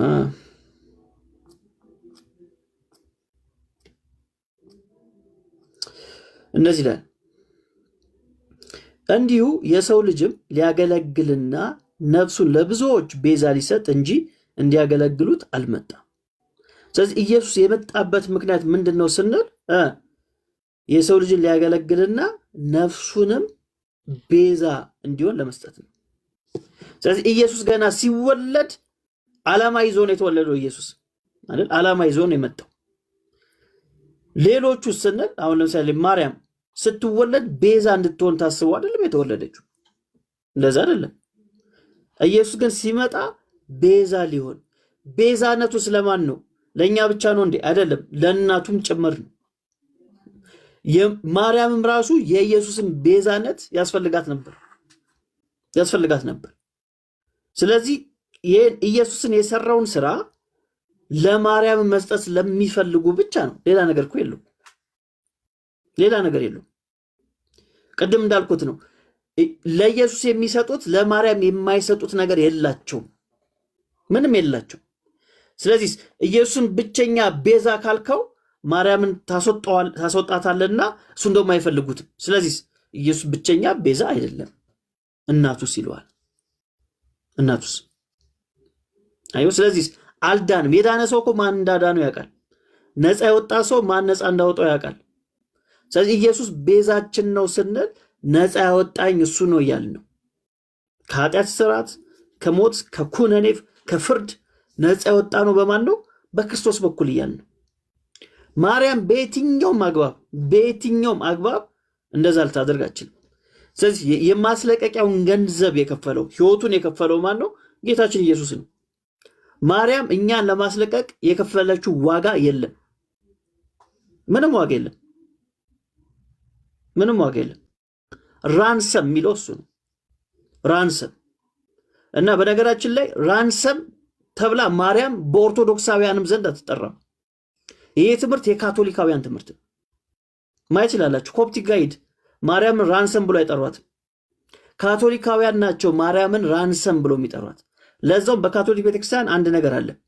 ማርያምን ምን ዘ ሌዲ ኦፍ ራንሰም እንደዚህ የሚሉ ታይትል አላቸው የሚሰጧት ለማርያም ማለት ነው። እና በካቶሊክ ቤተክርስቲያን እንግዲህ እነዚህ መነኮሳቶች አሉ አይደል? እና የዚችኛዋ ማርያም ራንሰም የሆነችዋ ማርያም ግሩፕ አለ፣ ራሳቸውን አሳልፎ ለሞት የሚሰጡ እና ይሄ ትምህርት ያለው በካቶሊካውያን ነው እንጂ ኦርቶዶክስ ጋር ሂድ፣ ኮፕቲክ ጋር አታገኘውም ይህን ትምህርት። ማርቆስ አባቴ አይደል የሚሉት? የለም እንደዚህ አይነት ትምህርት። ራንሰም ተብላ በኦርቶዶክስ ቤተክርስቲያን አትጠራም ማርያም። የኢትዮጵያ ኦርቶዶክስ ቤተክርስቲያን ብቻ ነች በብዙ ነገር ተለይታ። በነገራችን ላይ የኢትዮጵያ ኦርቶዶክስ ቤተክርስቲያን ከኮፕቲክ ይልቅ ለካቶሊክ ቅርብ ነች። በማርያም ጉዳይ ለካቶሊክ ነው የምትቀርበው። ኢማኩሌት ኮንሴፕሽን ካቶሊክ ነው የምታምነው። የኢትዮጵያ ኦርቶዶክስ ቤተክርስቲያን ታምናለች። አላምንም ትላለች እንጂ ቃሉን ግን በአማርኛ ሲመጣ ማርያም የለባትም፣ የትኛውም አይነት ኃጢአት አልነካትም፣ የወደቀ ስጋ አልያዘችም አይደል የሚሉት? እንደዛ ብላ የምታምነው ኮፕቲክ እንደዛ ያምናሉ። አታምንም። ካቶሊክ ነው እንደዛ የምታምነው። በዚህም ጉዳይ ላይ ና ኮፕቲኮች የዓለም ቤዛ ይሏታል ወይ ማርያምን? አይሏትም። ማን ነው እንደዛ ብሎ የሚጠራት? ካቶሊካውያን ነው እንደዛ ብሎ የሚጠሯት። ስለዚህ የኢትዮጵያ ኦርቶዶክስ ቤተክርስቲያን ለእህቴ ለምትላት ለኮፕቲክ ሳይሆን የምትቀርበው በማርያም ጉዳይ ለካቶሊክ ነው የምትቀርበው። በታሪክ ኢቭን የማርያም ጉዳይ በኮፕቲኮች ዘንድ ዶግማ አይደለም ነገረ ማርያም። በኢትዮጵያ ኦርቶዶክስ ቤተክርስቲያንስ ነገረ ማርያም ዶግማ ነው። በካቶሊክስ ነገረ ማርያም ዶግማ ነው። እና ብዙ ነገር የሚመሳሰሉት ከካቶሊካውያን ጋር ነው እንጂ እህቴ ከሚሉት ቤተክርስቲያን ጋር አይደለም። በማርያም ጉዳይ የሚመሳሰሉት በማርያም ጉዳይ ነው ያልኩት። አሁን አንዳንድ ሰው የሆነ ነገር ያነሳና ይኸው ምናምን ሊል ይችላል። በማርያም ጉዳይ እያልኩ ነው የምናገረውን። በደንብ ማቅ ሰው ነኝ፣ ተጠንቅቄም ነው የማወራው። በማርያም ጉዳይ እኔ በዚህ ጉዳይ ላይ ዲቤት መግባት የሚፈልግ ሰው ይኸው ጥሪ ያቀርብለታለሁ። ከካቶሊክ ጋር በማርያም ጉዳይ አንመሳሰልም የሚል ኦርቶዶክሳዊ ትምህርት ነው ያለኝ የሚል ሰው ካለ የትም ኦርቶዶክስ ያው እየሰማችሁ ሪከርድ አድርጋችሁ ልቀቁ። ከማንም ኦርቶዶክስ ጋር ዲቤት ማድረግ እችላለሁ። ከማንም ኦርቶዶክስ ጋር በዚህ ደረጃ ባለሙሉ እምነት ነኝ። 100% ኮንፊደንስ አለኝ በዚህ ጉዳይ ላይ። ደግሞ እንደማይመጡም አውቃለሁ። ሊደፍሩኝ አይችሉም በዚህ ጉዳይ ላይ። ስንት ጊዜ ጠርቻለሁ በነገረ ማርያም ላይ ናውራ ብዬ። ማንም አይመጣም። ምክንያቱም ያውቁታል። ማንም አይመጣም። እና የኢትዮጵያ ኦርቶዶክስ ቤተክርስቲያን ነገረ ማርያሟ አይመሳሰልም ከኦርቶዶክሶቹ ጋር፣ በፍጹም ነው የማይመሳሰልም። አይተናቸዋል እኮ ቲክቶክ ላይ ሲፋጁ የገማ ትምህርት ሲባባሉ እርስ በርስ አይተናቸዋል እኮ የገማ ትምህርት። ይህን ያሉት በነገረ ማርያም ላይ ነው። አንዱ የወደቀ ስጋ ይዛለች ማርያም ይላል፣ አንዱ የትምህርት የገማ ነው ይላል። አንዱ የማርያም ስጋ መታደስ አለበት ይላል፣ አንዱ በስመ አብ እንዴት እንደዚህ ትላለህ ይለዋል። እግዚአብሔር ይገስጽ ይለዋል። በነገረ ማርያም ጉዳይ ላይ ነው። ስለዚህ የትኛውም ኦርቶዶክስ ደፍሮ ሊያወራ አይችልም በዚህ ጉዳይ ላይ። ያው ማርያምን በጣም ነገረ ማርያማቸው በጣም የተለጠጠ እንደሆነ እናውቃለን። ስለ ማርያም እናወራለን፣ ስለ ማርያም እንሰብካለን ይላሉ። ግን ደፍሮ በነገረ ማርያም ላይ አያወሩ። ታዝባል እንዳልክ ማለት ማርያም እስትንፋሳችን ደምስራችን የሚቆረጥ ማርያም ማርያም ይላል ምናምን። በዚህ ደረጃ እንግዲህ በማርያም ጉዳይ ላይ አይደል አቡነ ገብርኤል በተናገሩት ጉዳይ ላይ ሰው ሁሉ ተነሳ አይደል፣ ከሊቅ እስከ ደቂቅ ተነሳ። ግን ይኸው እንወያይ ብትላቸው አይመጡ። ይኸው እየጠራዋችሁ ነው። በነገረ ማርያም ላይ ደፍሮ የሚነጋገር ኦርቶዶክስ ካለ እኔ በጣም አደንቋል። ያን ኦርቶዶክስ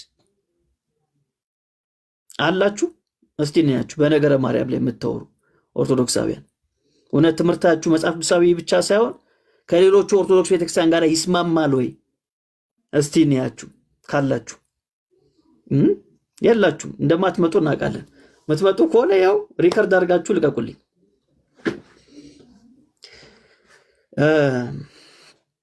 እሺ የምትለው ሀሳብ ካለ አይ ቀጥልበትና እቺን ሀሳብ ስጠቀልል አንድ ኮመን ጥያቄ መጠየቅ የፈለኩት ጥያቄ አለ። ቅድም ማስታወሻዬን ሳይ እንዴት እንዳልጠየኩት ህዝብ ብሎ ነው። እዚህ ቲክቶክ ላይ ሰሞንኛ አንድ ትሬንድ አለች። እሷ ትሬንድ ላይ ሀሳብ እንዲሰጥ ነው። የግብፁ ፖፕ አንድ የሰበኩትን ስብከት የተወደዱ ወንድሞቻችን እህቶቻችን ሃሌሉያ ጂሰስ ምናምን እና ጌር ላይፍ የሚለው ላይ ሃይኪንግ ሲወጡ ነው የሚያሳዩ እና ክርስትና ታች ቤት ተራራ መውጣት መውረድ ነው እና እንደሚሉት ነው ወይ ወደሚለው እንመጣለን። ጌር ላይፍ ምን ማለት ነው? ክርስትና ኑሮ ሲባል የሆነ ነገር አቅልመ ላይ አክሮባት በአመት አንድ የተከረባበትክ ነው ወይ? ያ ነው ወይ ክርስትናን መኖር ማለት የሚለው ላይ ሀሳብ እንድሰጥበት ስለፈለጉ ነው። ቋጫው ሀሳብን። እኔ በጣም እንደዚህ አይነት ነገሮች ላይ ማውራት ደስ ይለኛል። እንትና ማን ነበሩ ስማቸው? ማርማሪ አይደሉ? ማርማሪ የተናገሩት ነውና እኔም እያየሁ ነበር። አንዳንድ ቪዲዮዎች እና ያሳያሉ ልክ እንትን ሲሄዱ ገዳም ሲሄዱ ምናምን ነገር ህይወት ብሎ የሚያሳዩት እሱ ነው። ህይወት ብሎ የሚያሳዩት ገዳም መሄድን ነው። ህይወት ብሎ የሚያሳዩት የሆነ ተራራ ሲወጡ ነው። እሱ አይደለም ህይወት። ህይወት እሱ አይደለም፣ በጭራሽ እሱ አይደለም። የትኛውን ሐዋርያ አይተዋል እንደዛ ሲያደርግ? ኢቭን በጣም ብዙ ጊዜ የዋሹን ተመልከት። ብዙ ጊዜ የዋሹን ክርስቶስ አደረገ ብሎ ራሱ የሚያስቡት ገዳመ ቆሮንቶስ የሚሉን ማለት ነው። ኢየሱስ ማቴዎስ ወንጌል ምዕራፍ 4 ላይ ገዳመ ቆሮንቶስ ገባ የሚሉን የለም እኮ ቆሮንቶስ የሚባል ገዳም እና የሆኑ መሪጌታ ነበሩና ታድሶ እና እሳቸው ራሱ እውነት መስሏቸው ብዙ ዘመን ይዘውታል ማለት ነው። ገዳመ ቆሮንቶስ ብሎ የሆነ ጊዜ ሲያወሩ ሰማናቸው። እንዴ የምን ገዳመ ቆሮንቶስ እንዲህ እኮ የሚባል ነገር የለም ብለን ስንነግራቸው በጣም ነው ሰርፕራይዝ የሆኑት። እና አንዳንዴ እኛም ሳናውቀው አንዳንድ ነገሮች በቃ ብዙ ጊዜ ከመስማት ያለ ይመስለናል። እና ገዳመ ቆሮንቶስ የሚባል ነገር የለም። ኢየሱስ እንደዛ ነገር አልገባም። ገዳም የሚለው ምድረ በዳ በሚል ይፈቱታል። እሱ ላይ ችግር የለብኝም።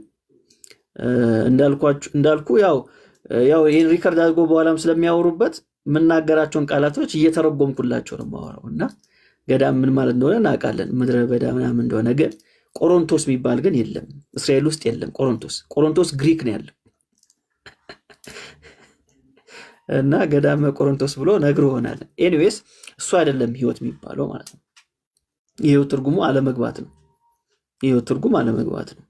ህይወት ምንድን ነው ከተባለ የመጀመሪያው ነገር ህይወትን መኖር የሚችለው ማን ነው? ከዛ ነው መጀመሪያ ያለብን። ህይወትን መኖር የሚችለው ማን ነው ስንል ህይወትን የተቀበለ ሰው ነው። ህይወትን ያልተቀበለ ሰው ህይወትን መኖር እንዴት ይችላል? አይችልም እኮ። ለምሳሌ እናንተ አሁን እያወራን ነው፣ እየተነፈስን ነው፣ በዚህ አይነት ሁኔታ እናወራለን። ለምንድን ነው ከተባለ ሰው ሆነን ስለመጣን ነው፣ ስለተወለድን ነው አይደል እንደ ሰው የምናወራው። ስለዚህ ህይወትን ራሱ መኖር የሚችለው ማን ነው ከተባለ ከእውነተኛ ህይወት ከሆነው ከኢየሱስ ክርስቶስ ህይወትን የተቀበለ ሰው ብቻ። ስለዚህ ይህን ህይወት የተቀበለ ሰው ህይወትን መኖር፣ በሌላ አገላለጥ ህይወት ማለት ክርስቶሳዊ የሆነ ህይወት ማለት ነው። ክርስቶስ እንደኖረው መኖር ማለት ነው። መኖር ማለት ነው። ስለዚህ እሱ ደግሞ ምንድነው ከተባለ ፍቅር ነው። በፍቅር መኖር ማለት ነው። ባልንጀሬ ከኔ ይሻላል ብሎ ማሰብ፣ አንደበትን መግዳት፣ አለመሳደብ፣ ክፉ ነገር አለመናገር፣ የሚሰድቡን ሰዎች መመረቅ፣ ለሚያሳድዱ ሰዎች መጸለይ አይደል፣ የሚረግሙንን መባረክ። ይሄ ነው ክርስቶሳዊ ህይወት። ክርስቶሳዊ ህይወት ማለት ይሄ ነው እንጂ ክርስቶሳዊ ህይወት ማለት ቆሎ መብላት አይደለም፣ በሶ በጥብጦ መጠጣት አይደለም። እሱ ላይ ችግር የለብኝም። የአመጋገብ ስርዓትን አንተ መብራት ትችላለህ፣ ምንም ችግር የለውም። ለምን በላችሁ አይደለም፣ መብትህ ነው። አንዳንድ ሰው ለዛ መምህር ዘበነ ምን አሉ? በርገር እየበሉ ቅዱስ ነኝ ይላሉ አለ። አየህ፣ አልተረዱትም ማለት ቅድስና ከቆሎ ጋር አይደለም የሚገናኘው። ቅድስና ከበሶ እንዴ? በሶማ ከሆነ ካምፓስ እኮ ስንቱ በሶ እየበጠበጠን የጠጣው። የካምፓስ ልጆች ሁሉ ቅዱስ ሆኑ ማለት ነው አይደል? ገንዘብ ማይላክላቸው ልጆች ቆሏቸውን እየቆረጠሙ ነው እንግዲህ ክላስ የጨረሱት። ይኸውልህ ቅድስና ከምትበላው ጋር አይገናኝም፣ በጭራሽ አይገናኝም። የምታደርጉትን ሁሉ ለእግዚአብሔር ክብር አድርጉት ያለው ሐዋርያው ጳውሎስ። ስትበሉም ራሱ ለእግዚአብሔር ክብር አድርጉት።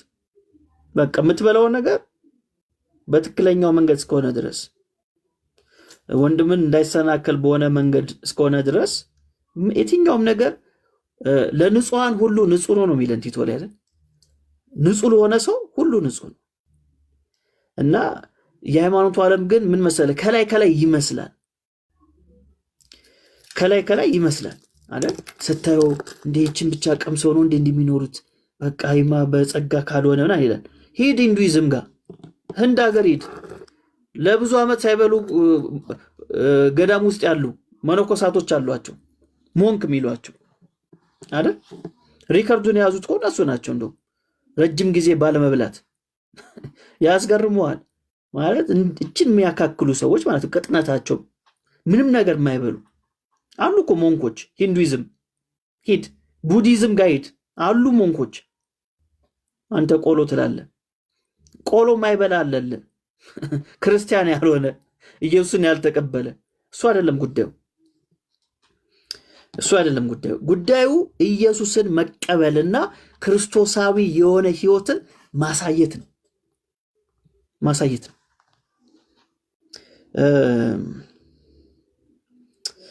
አንድ ጥቅስ ባነብላችሁ ደስ ይለኛል።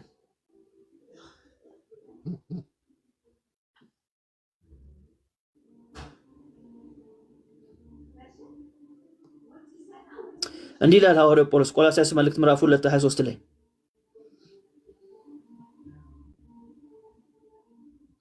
ከፍዬ ላንብብላችሁ። ቁጥር 20 ቆላስይስ 2:20 ከዓለማዊ ከመጀመሪያ ትምህርት ርቃችሁ ከክርስቶስ ጋር ከሞታችሁ እንደ ሰው ስርዓትና ትምህርት አትያዝ፣ አትቅመስ፣ አትንካ ለሚሉት ትእዛዛት በዓለም እንደምትኖሩ ስለምን ትገዛላችሁ? እነዚህ ሁሉ በመደረግ ሊጠፉ ተወስኗልና ይህ እንደ ገዛ ፍቃድ በማምለክና በትህትና ስጋንም በመጨቆን ጥበብ ያለው ይመስላል። ነገር ግን ስጋ ያለ ልክ እንዳይጠግብ ለመከልከል ምንም አይጠቅምም። ሐዋርያው ጳውሎስ ነው የሚናገረው። ስጋን በመጨቆን ጥበብ ያለው ይመስላል ሲታይ፣ ግን አይደለም። ስጋችንን መቆጣጠር የምንችለው ስጋዊ ስሜትን መግደል የምችለው የሆነ ነገር መርጠ ስለበላህ አይደለም። እሱን ከፈለክ ጂም የሚያሰለጥኑ ሰዎች አሉ፣ እሱን ሊያስረዱ ይችላሉ፣ የሰውነት ሲስተምን ሊነግሩ ይችላሉ። መንፈሳዊ ዓለም ላይ ግን እሱን አይደለም፣ እንደዛ አይደለም።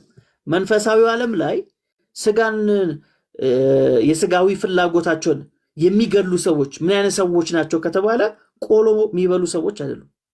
ምን አይነት ሰዎች ናቸው ስጋዊ ፍላጎታቸውን የሚገሉት ከተባለ ገላትያ ምዕራፍ 5 ላይ ይናገራል ሐዋርያው ጳውሎስ ቁጥር 24 ላይ ስለ ስጋ ስራ ይናገርና ዘርዝሮ እንደዚህ ይላል። ቁጥር 24 ላይ የክርስቶስ ኢየሱስም የሆኑት ስጋን ከክፉ መሻቱና ከምኞቱ ጋር ሰቀሉ። በመንፈስ ብንኖር በመንፈስ ደግሞ እንመላለሳለን።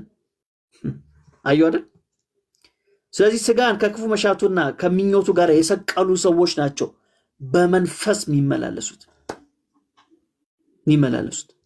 ስለዚህ ከክርስቶስ ጋር መሰቀልን መሞትን ሳታምን ሌላ ነገር በማድረግ ሃይማኖታዊ ልምምድ በማድረግ ባዶ እግርን በመሄድ የሆነ ነገር በማድረግ ህይወት ኖርኩ ማለት አይቻልምና ወደ መጽሐፉ ሐሳብ ብንመለስ በጣም ጥሩ ነው ማለት ፈልጋለሁ። ኦርቶዶክሳውያን እዚህ ያላችሁ ተባረክ። በጣም እቺ ነገር እንድትነሳ ስለፈለግኩ ነው። እየመጡ እዚህ ጌር ላይፍ ናም ይሉናልና ሚኖሩ ይመስል ያስቁናል። አንዳንዴ ጌር ላይፍ ብሎ አንድ ቪዲዮ ሰርቶ ከስር የኔ መዝሙር ላይ መጥቶ እናት እንዲቱም ብሎ ደግሞ ኮሜንት ይጽፋል እና እግዚአብሔር ይገስጸው። ሃይማኖትን እግዚአብሔር ፈውስ ያምጣላት በእውነት። ያው እዚህ ጋር አንድ ጥያቄ መጠየቅ እፈልጋለሁ። ብዙ ጊዜ እኔ ፌስቡክ ላይ ካየ ኢየሱስ በጣም እላለሁ እና ኢየሱስ እላለሁ እና ጴንጤውም በጣም ብዙ ጴንጤው አንተም ሁሉም በጌታ የሆነ ሰው ኢየሱስ ነው የሚለው እና ሃይማኖቱ ዓለም አንድ ኮሜንሊ ይዟት የሚዞራት አንድ ጥቅስ አለች። የሆነ ወቅት ላይ ጥቅስ ያጠረው ደንባራ ሰባኪ ያነሳው አንድ እንትን አለ እና ምንድነው የሚለው መሰለ ጌታዊ የሚል በጣም ነው የሚያስቁኝ። መጽሐፍ ቅዱስ በምን አውድ እንደሚረዱት አይገባኝም አንዳንዴ እና ጌታዊ የሚል ሁሉ መንግሥተ ሰማያት ምናምን ይላሉ እና ኢየሱስን መጥራት አያድንም ሜላ ኢየሱስ ማለት አያድንም ብሏል አንድ መምህራቸውም እንደውም በግልጽ ይህን ስም ጠርተን አንድንም ወይ ሜሎስ በዚህ ስም ላይ ባለው ጉልበት የኃጢአት ስርየት አናገኝም ወይ ኢየሱስ ኢየሱስ ኢየሱስ ኢየሱስ ማለታችን ይህ መጽሐፍ ቅዱሳዊ ነው ወይ ኢየሱስ ብቻ ያድናል ማለታችንስ መናፍቅ ያስብለናል ወይ ማን ነው መናፍቅ ጴንጤ መናፍቅ ነው ወይ ጴንጤ ከሃዲ ነው ወይ ጴንጤ ኢየሱስን አያውቀውም ወይ ዝም ብሎ ነው ኢየሱስ ኢየሱስ የምትሉት ኢየሱስ ኢየሱስ ያለው ሁሉ እንትን አይልምና አንጠልጥሉ እንጂ ይሉናል ብዙ ነገር ይሉናል በዚህ ጉዳይ በቸስ ጠንቅቀህ ስለምታውቅ እንድትሄድበት ስለፈለግኩ ነው ጸጋ ይብዛል ኮፒ ሊንክ አንዴ በፍጥነት አድርጉልኝ ክርስቲያኖች እባካችሁ 15000 ኮፒ ሊንክ እንዲገባ ስለፈለግኩ ነው ተባረኩም የላ ይቀጥል እንግዲህ መጀመሪያው እንግዲህ ኢየሱስ ከሚለው ስም ጋር ያስተዋወቀ ራሱ ኢየሱስ ነው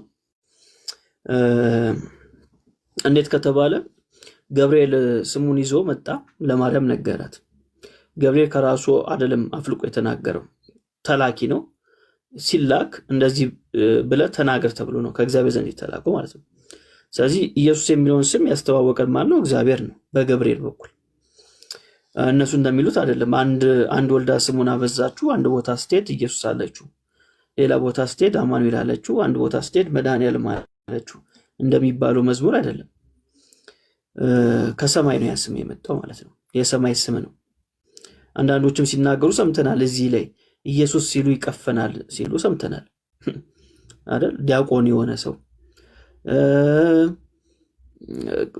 በቅስናም ደረጃ ያሉ ሰው ሲናገሩ ሰምተናል ኢየሱስ ማለት አያድንም ሲሉ ሰምተናል አይደል ግን ደግሞ በዚህ ዞር ይሉና ማርያም ሲባል ግን ደስ ይላቸዋል አይቃወሙም እሱ ላይ ችግር የለውም እሱ ላይ ደግሞ አይተናል ደግሞ አንዳንድ ጸበል ቦታዎች ላይ ደግሞ በኢየሱስም ውጣ ሲባል አልወጣም ሲል ከዛ በአርሴማ ሲባል ተቃጠልኩ ይላል አይደል የሃይማኖቱ ዓለም እንደዚህ ነው ኢየሱስ ላይ የሚቀልድበት በዚህ ደረጃ ነው የሚያዋርዱት ማለት ነው ስሙን አይወዱትም ምክንያቱም እስከተባለ ባህላችን አይደለም እንደዛ ሲሉ መምህር ዘበነ ሰምቻችኋል እንደውም ቪዲዮ ሰርቼባችኋል ዩቲዩብ ላይ አለ ማየት ከፈለጋችሁ ባህላችን አይደለም አሉ ኢየሱስ ማለት የኛ ባህል አይደለም አሉ ልክ ናቸው ባህል አይደለም ይሄ ባህል ሰማያዊ ባህል ነው የሰማይ ባህል ነው ይሄ ባህል የሰማይ ባህል ነው የሆነ ኢትዮጵያዊ ባህል አይደለም አሜሪካዊ ባህል አይደለም የሰማይ ባህል ነው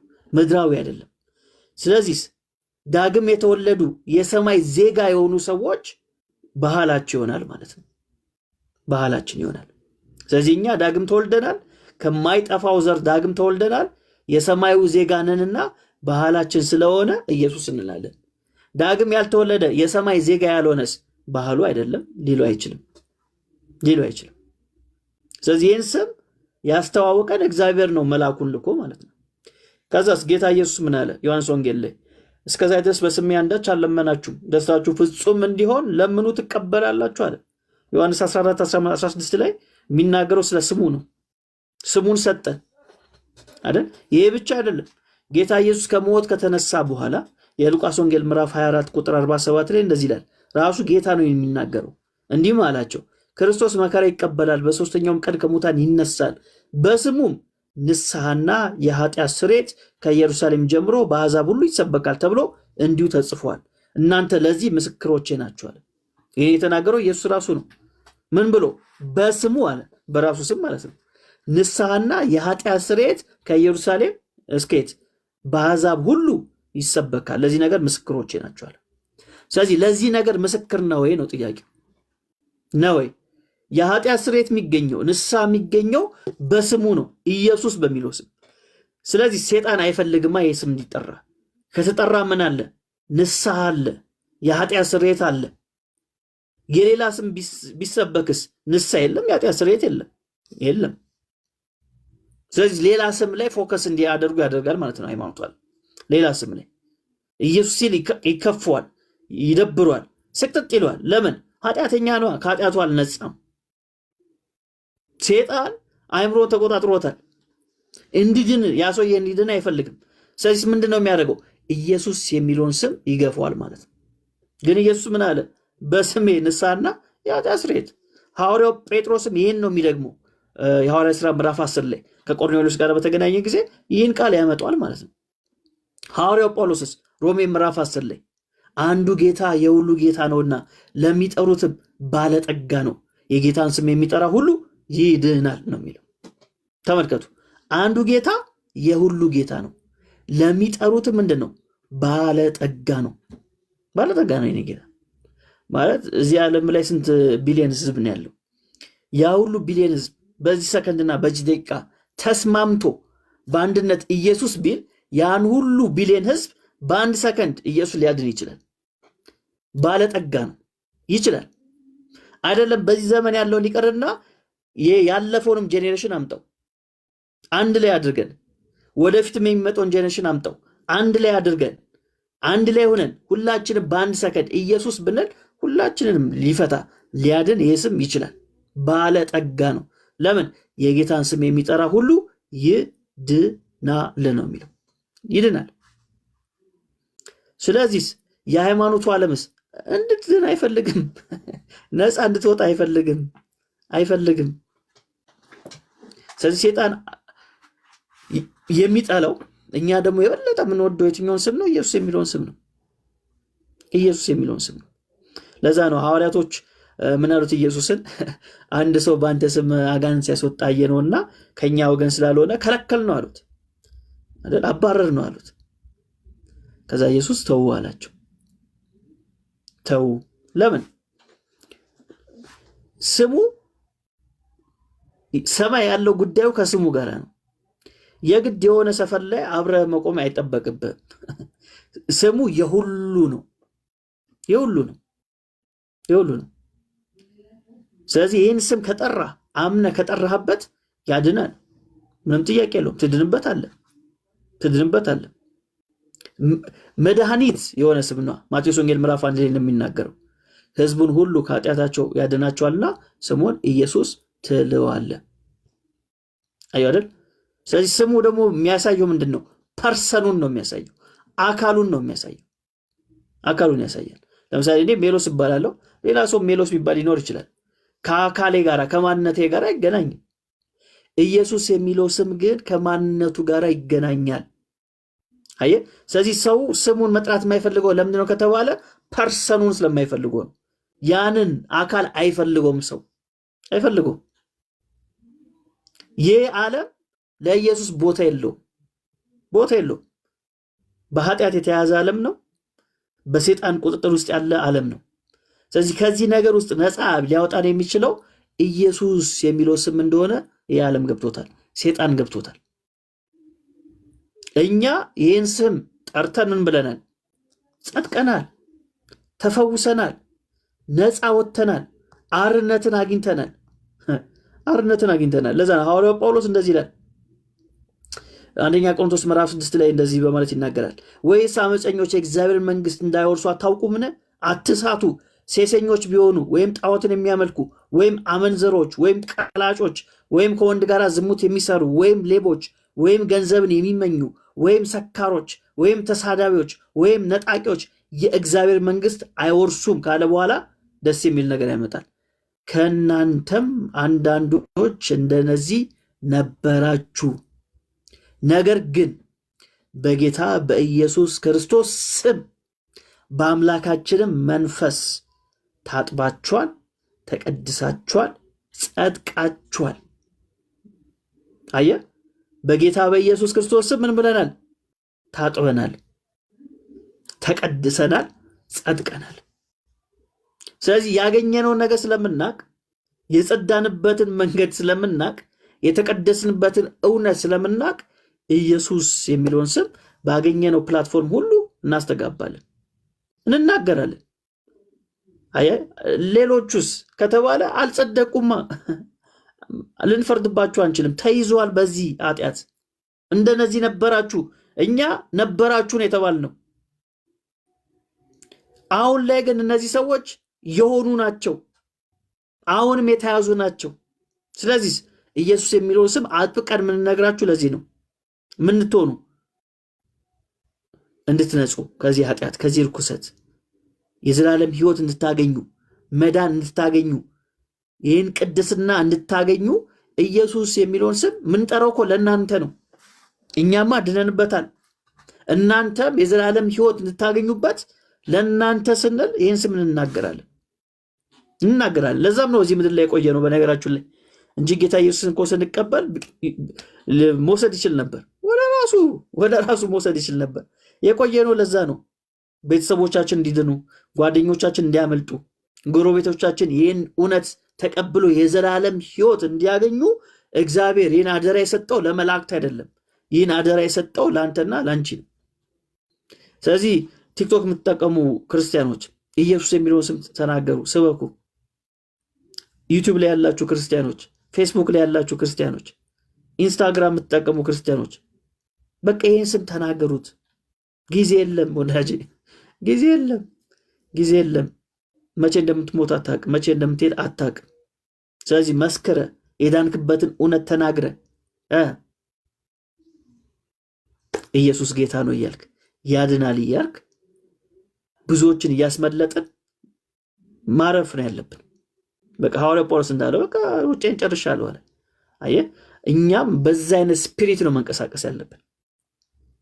እረፍት አልነበረውም ሐዋርያው ጳውሎስ። ባገኘው አጋጣሚ የሚናገረው ስለማን ነው? ስለ ኢየሱስ ነው የሚናገረው አይደል? አንድ ጊዜ ተደብድቦ እንኳን ተነስቶ ተመልሶ ምን ያደርግ ነበር? ይሰብክ ነበር አይደል? ጠረግ አድርጎ ምናምን ነገር ደሙን ኢየሱስ ይላል። ለምን? ከየትኛው ጨለማ እንደወጣ ያውቃል። ከየትኛው ጨለማ እንደወጣ ያውቃል። በነገራችን ላይ መዳናችን በጣም ደስ የሚለን ለምን መሰላችሁ?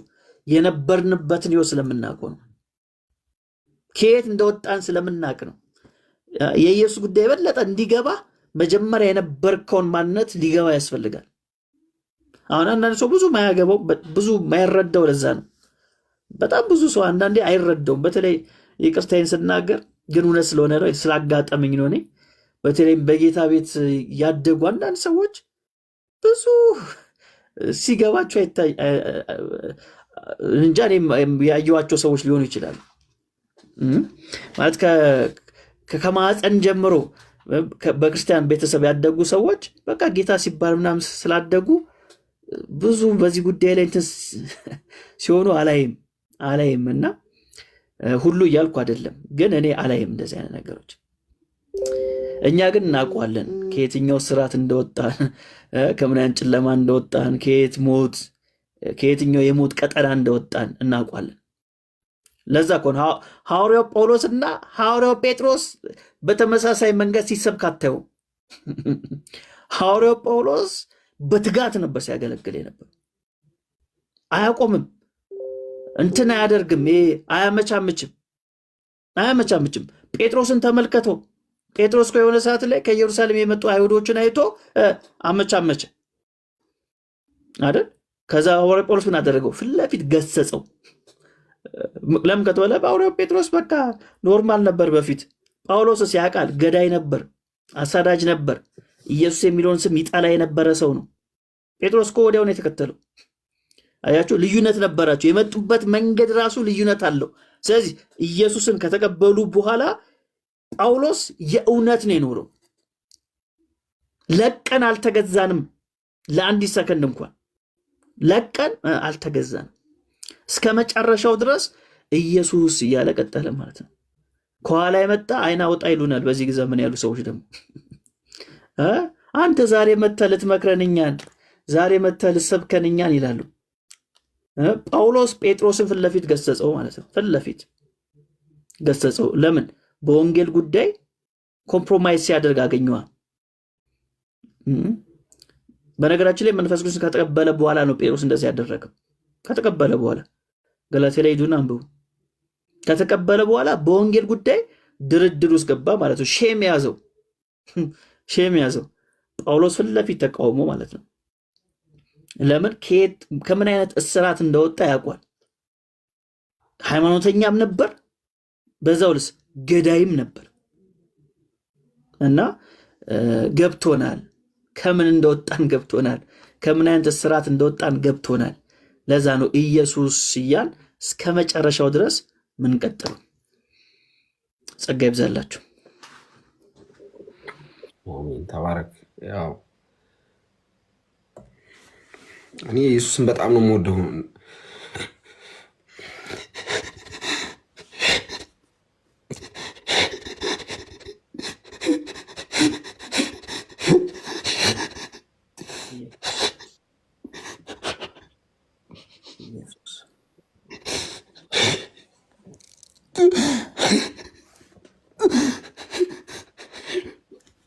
ኢየሱስ ጌታ ነው።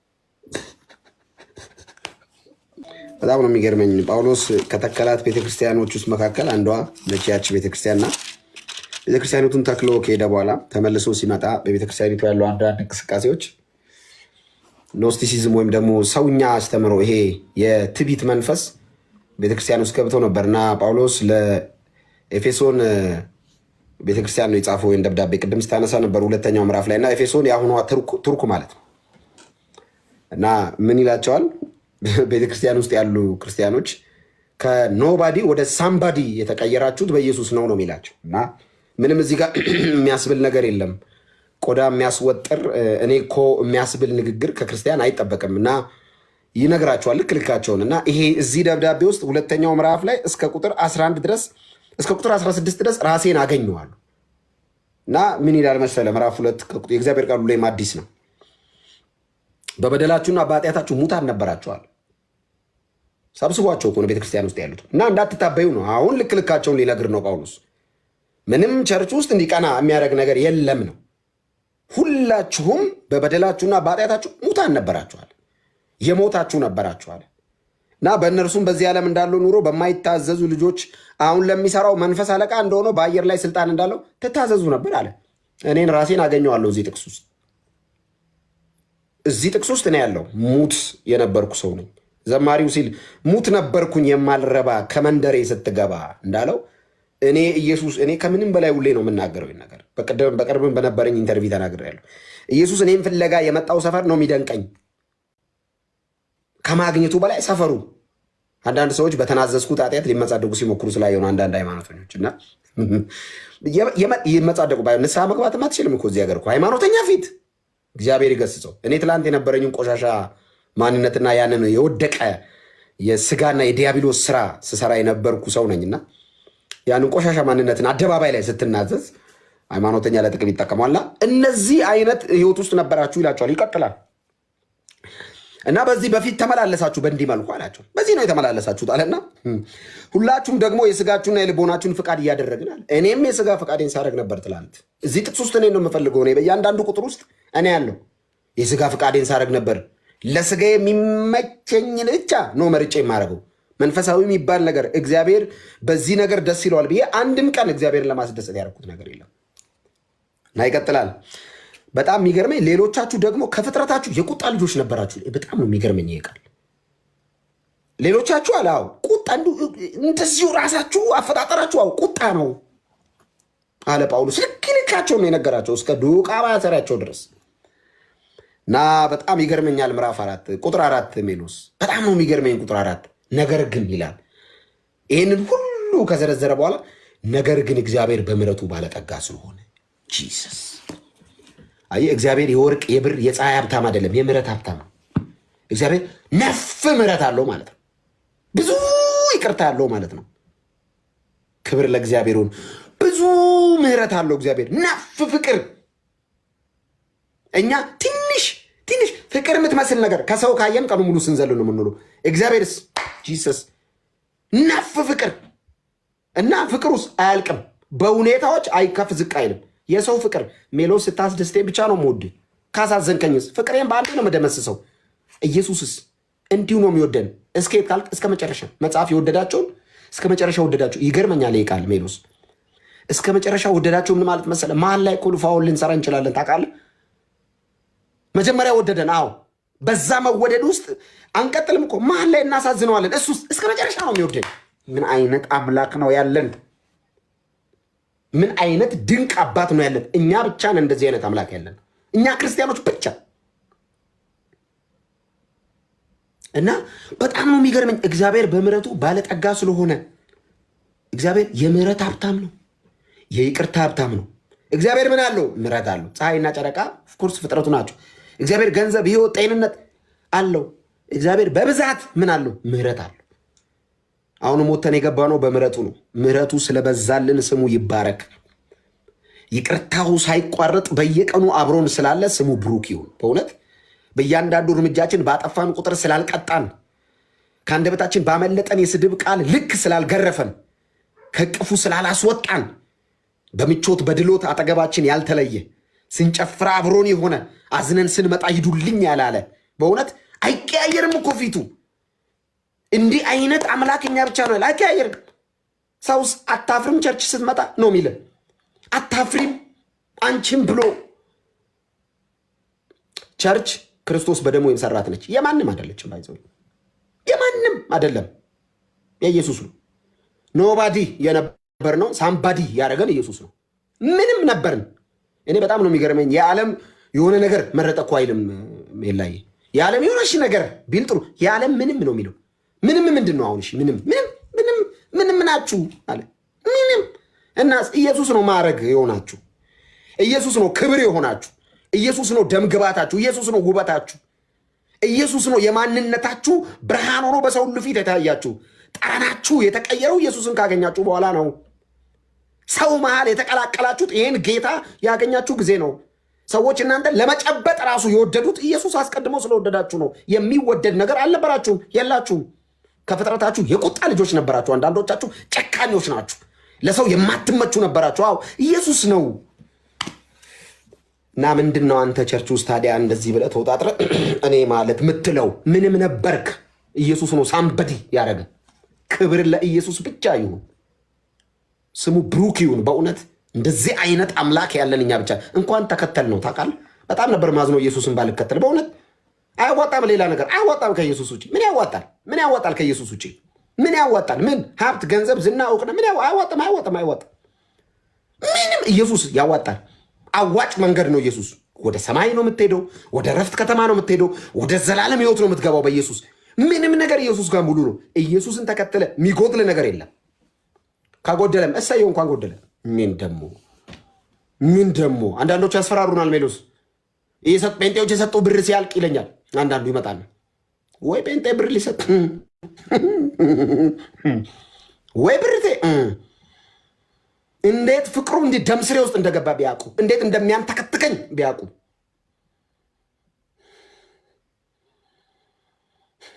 እኔ ከየት ሰፈር እንደተጠራው አውቃለሁ። የት እያለው እንደወደደኝ አውቃለሁ። ቅድም እንዳልኩ ነው። አንዳንድ መዝሙር ለጴንጤ አይገባም። አንዳንድ ስብከት ለጴንጤ አይገባም። በጌታ ቤት ያደገ አይገባውም። ከአንተ ውጭ ክፉ ነው የሚል መዝሙር ለጴንጤ አይገባውም። ከአንተ ውጭ ክፉ ነው አይቼዋለሁ። ምን አየህ? በጌታ ቤት ነው ያደግከው። እኔ ይገባኛል። እኔ ሃይማኖትና ዓለም እንዲህ ፐውዞኝ ሲጫወትብኝ የነበርኩ ሰው ነኝ።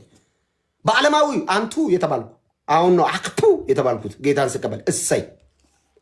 እሰይ ሃይማኖትስ አዋቅሮኝ በድቁና ማድረግ ለማላቀው ስጮህ ስለፈልብ ስወጣ ስወርድ ስሰግድ ስንበረከክ ሳበራ ሳጠፋ በዚህ መሃል እንዲህ ድብልቅልቄ በወጣ ሰዓት ነው ኢየሱስ ያገኘኝ። አይገባም መዝሙር ላንተ ሙት ነበርኩኝ የማረባ ከመንደሬ ስትገባ የሚለው መዝሙር አይገባም። እኔና ሜሎስ ይገባናል፣ ይገባኛል። ይሄ መዝሙር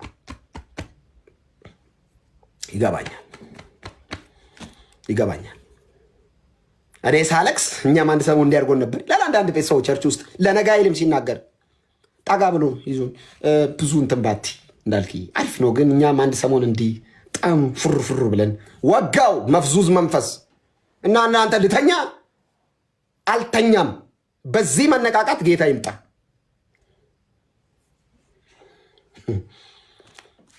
አይ እንደው እንትን እስክትይ ነው የሆነ ነገር እስኪነኩሽ ነው እንጂ እንዳልክ አሁን አንቺ እንዲያው ተበርጃለሽ ምናምን ይላል ያብረድህ እግዚአብሔር። ይሄ መዘፍዘፊያ መንፈስ ወግቼዋለሁ።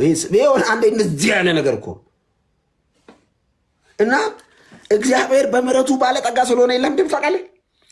ከወደደን ከትልቅ ፍቅሩ በጣም ነው ደስ የሚለኝ። ከትልቅ ፍቅሩ ትልቅ ነው እግዚአብሔር ፍቅር። የእግዚአብሔር ፍቅር ምን ማለት መሰለ? በሱ ልክ ነው ማለት ነው ፍቅሩ። መጽሐፍ ሲናገር እግዚአብሔር ትልቅ ነው እኛም አናውቀውም ነው የሚለው። ምን ያህል ነው ፍቅሩ? ትልቅ ነው። እንዴት ነው የምገልጸው? አላቅም። እንዴት ከባህር ይሰፋል፣ ከሰማይ ይሰፋል፣ ከምድር አሸዋ ይበልጣል። ምኑ ፍቅሩ፣ ምኑ ምህረቱ፣ ምኑ ደግነቱ፣ ምኑ አባትነቱ፣ ምኑ ርኅራሄው፣ ምኑ ቸርነቱ፣ ምኑ ሰው መውደዱ፣ ምኑ ለሰው ልጅ ያለው ፍቅር ምንድን ነው? ትልቅ ነው። እንዲህ አይነት አምላክ ስላለኝ እንዴት እድለኛ ነው ይመስላል። ከወደደን ከትልቅ ፍቅሩ የተነሳ በበደላችን ሙታን እንኳን በሆንን ጊዜ ላልኩ አንተ በዛ ሙት ውስጥ ነው ከክርስቶስ ጋር ህይወት የሰጠን። ህይወት ሰጠን አለ። ምን አይነት ህይወት? የዘላለም ህይወት፣ ሞት ማይበጠብጠው ህይወት ነው የሰጠን። ታውቃለህ? በክርስቶስ አሁን አንዳንድ ሰው ያስፈራራል። በሞት ያስፈራል። እኔ በሞት ጴንጤን በሞት የምታስፈራሩ ሰዎች አዩ ኦኬ ጋይዝ ትሞታለህ እና እኛ ሞት እኮ ወደ ጌታ መሄጃ መንገዳችን እኮ ነው። ፍግም ብልህ ጌታን ያገኘው ቀን ምን አይነት ከእናንተ ጋር እዚህ ምን አጨቃጨቀኝ? ብሄድ አባቴ ጋር እሰየው። እኔ በእውነት ምንም አይቀር ምን ይቀራል ነው ንገረኝ። ትሞታለህ እያለ ያስፈራራል። ምን አለ አንዱ በቀደም ሃይማኖቱን የቀየር ሰው እንዳልክ ወይ ያብዳል ወይ ይሞታል ይባላል ብሎ ለማዘር ሄዶ ያስፈራራል።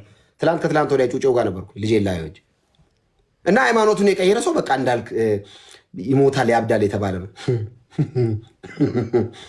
ልታስፈራራይ ነው። እናውቀዋለን። ሜሎስ እንዳለው አውቀዋለሁ። ከዚህ በፊት የሚዲያ ሰዎችን እንዲያስፈራርተ ነው ከክርስቶስ ፍቅር አውጥተው መልሰህ ዘፋኝ ያረካቸው። አውቃለሁ። አንተ እንቅፋት በደንብ ነው የማውቀው። ስምን አድራሻህን ሁላ አውቃለሁ። አታስፈራራኝ። ሞት ለእኔ ክብር ነው። ይሄ ሞት የዘላለም ህይወቴን አይበጠብጠውም። የእኔ አባት ሞትን ድል ነስቷል። በሞት ላይ ስልጣን የነበረውን በሞት ፍርሃት ላይ የሲኦል ቁልፍ የያዘውን ተቀበለው ኢየሱስ። ታውቃለህ? ተቀበለው ኢየሱስ ሞትን ይዞ ሞት። ከዛስ ሞትን እዛው ገለው እሱ ተነሳ። ሞት አገኘው ብሎ የናዝሬቱን መልካም ምድር ውስጥ ሊያስቀረው ሞት ጠቅልሎ ሊይዘው ሲል ኢየሱስ ሞትን ይዞ ወደቀ። ሞትን ሲነሳስ ሞትን ገሎ ብድግ አለ። ጂሰስ እንዲህ አይነት አምላክ ነው ያለ በእውነት። ኢየሩሳሌም የሚባል ሀገር ሄዶ የሚያውቃል? ሜላ ሄደህ ታውቃለህ? ኢየሩሳሌም የሚባል ሀገር የብዙ የሐዋርያት መቃብር ታያለህ እና አጽማቸው ይታያል። አንድ መቃብር ብቻ ክፍት አለ። አንድ መቃብር ብቻ ክፍት አለ። የኢየሱስ ክፍት ነው። አስጎብኚዎች ይመጡና ይሄ ይሉታል። አዎ ስል ክፍት ነው። የዛሬ 2000 ዓመት ሞትን ገሎት ገንጥሎት ተነስተዋል። አየህ ሞት ኢየሱስ ከሞት የተነሳው ተነጋግረው አይደለም። እባክህ ሞቶ ልነሳ ብሎት አይደለም። ገንጥሎት ነው የተነሳው። ገንጥሎት ኢየሱስ ከሞት ሲነሳ ሞት ተጠራ። ሜላይ ሞት ተጠራና ሞት ሆይ ተባለ። አቤት አለ። ሞጌታል ብዙ ሰው አስሮ ቁጭ አርጓላ። እነ ሙሴን ያኔ መሰለ እግዚአብሔር እንደዚህ አይነት እንደ ሙሴ አይነት ባሪያ የለም ብሎ የመሰከረለት ሙሴን ደከመው፣ ጣለው ሞት። ኤልያስን ያንን በገባው ያንን የመሰለ ነቢይ ጣለው ሞት። ኢያሱን ኢሳያስን ኤርሚያስን ጣላቸው ሞት። ኢየሱስ ጋር መጣ። እንደለመደው ሊጥል እንደለመደው አስሮ ሊያስቀረው መጣ። የኔ አባት ጋር የኔ አባትስ ሞትን ገሎ ነው ያሸነፈው። ገነጠለው። የስልጣናትና ያለቃዎችን ማዕረግ ገፎ ረቃናቸውን አስቀረ። ረቃኑ ዕብራውያን ላንብብ። አንድ ሚላይ ካበዙ አስቁመኝ። ዕብራውያን ላንብብ። በጣም ነው ደስ የሚለኝ። ዕብራውያን ምዕራፍ 2 ከቁጥር 3 ከ14 ጀምሮ እንደዚህ ይላል። እንግዲህ ልጆች በስጋና በደም ስለሚካፈሉ እርሱ ደግሞ በሞት ላይ ስልጣን ያለውን በሞት እንዲሽር ይኸውም ዲያብሎስ ነው። በሞት ላይ ስልጣን ያለውን በሞት እንዲሽረው ስጋና ደም ተካፈለ ኢየሱስ። ምክንያት መለኮት አይሞት። ስጋና ደም የአብርሃምን ዘር ይዞ ነው የመጣው። የመላእክትን ዘር ይዞ አልመጣም። ኢየሱስ ሊያድነን ሲመጣ የአብርሃምን ዘር ነው። እነ ሚካኤል አይሞቱማ በባሪያቸው፣ እኛንን ምን ሞተው። ይህንን ሞት ለመግደል ኢየሱስ የአብርሃምን ዘር ይዞ መጣ። ከዛስ በስጋና በደም ስለሚካፈሉ እርሱ ደግሞ በሞት ላይ ስልጣን ያለውን በሞት እንዲሽር ይሁም ዲያብሎስ ነው። በሕይወታቸውም ሁሉ ስለ ሞት ፍርሃት በባርነት ይታሰሩ የነበሩትን ሁሉ ነፃ እንዲያወጣ በስጋና በደም እንዲሁ ተካፈለ። የአብርሃምን ዘር ይዟል እንጂ የያዘው የመላእክትን አይደለም። ስለዚህ የሕዝብን ኃጢአት ለማስተሰረይ ለእግዚአብሔር በሆነው ነገር ሁሉ የሚምርና የታመነ ሊቀ ካህናት እንዲሆን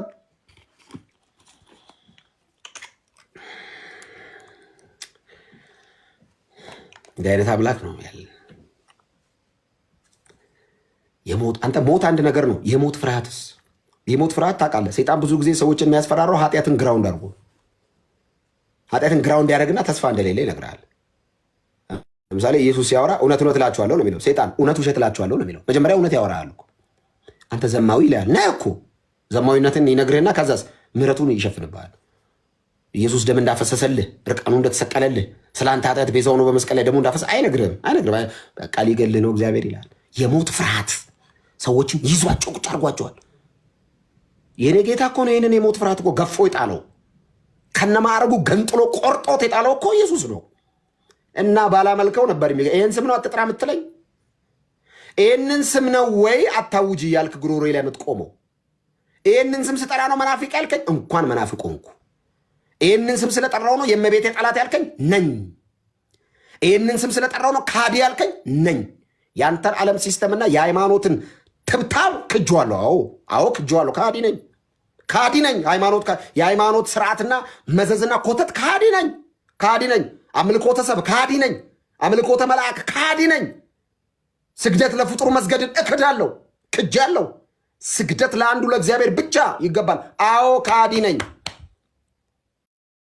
ልንገር ወይ ምንድነው ብታስፈራራ? አንተ ካዲ ያልከኝ? ካዲ ነኝ። ለሰው አልዘምርም።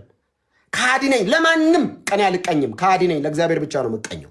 ክጄዋለሁ። ያንተን ትምህርት ገፍቼዋለሁ። ትምህርትን ምንጩ ስለማይታወቅ ገፍትሬው ወደ ኢየሱስ መጥቻለሁ። አልፈልግም ብዬ ነው የወጣሁት።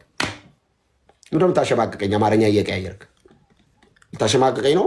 ምንድነው የምታሸማቀኝ? ክጄ ነው የወጣሁት። አንዘፍንም፣ ለሰው አንዘምርም። እንዘምራለን ለእግዚአብሔር፣ እንሰግዳለን ለእግዚአብሔር፣ እንገዛለን ለእግዚአብሔር። ክርስቲያኖች ነን። ጸጋ ይብዛላችሁ። ሌላ ይቀጥል በዚሁ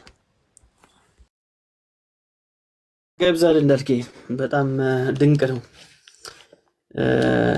ጌታ ያደረገልን ነገር ምህረትና ጸጋ ነው እና ይህን ሁሌ እንደ አማኝ ሁሌ መርሳት የለብንም። ምህረት ተሰጥቶናል፣ ጸጋ በዝቶልናል።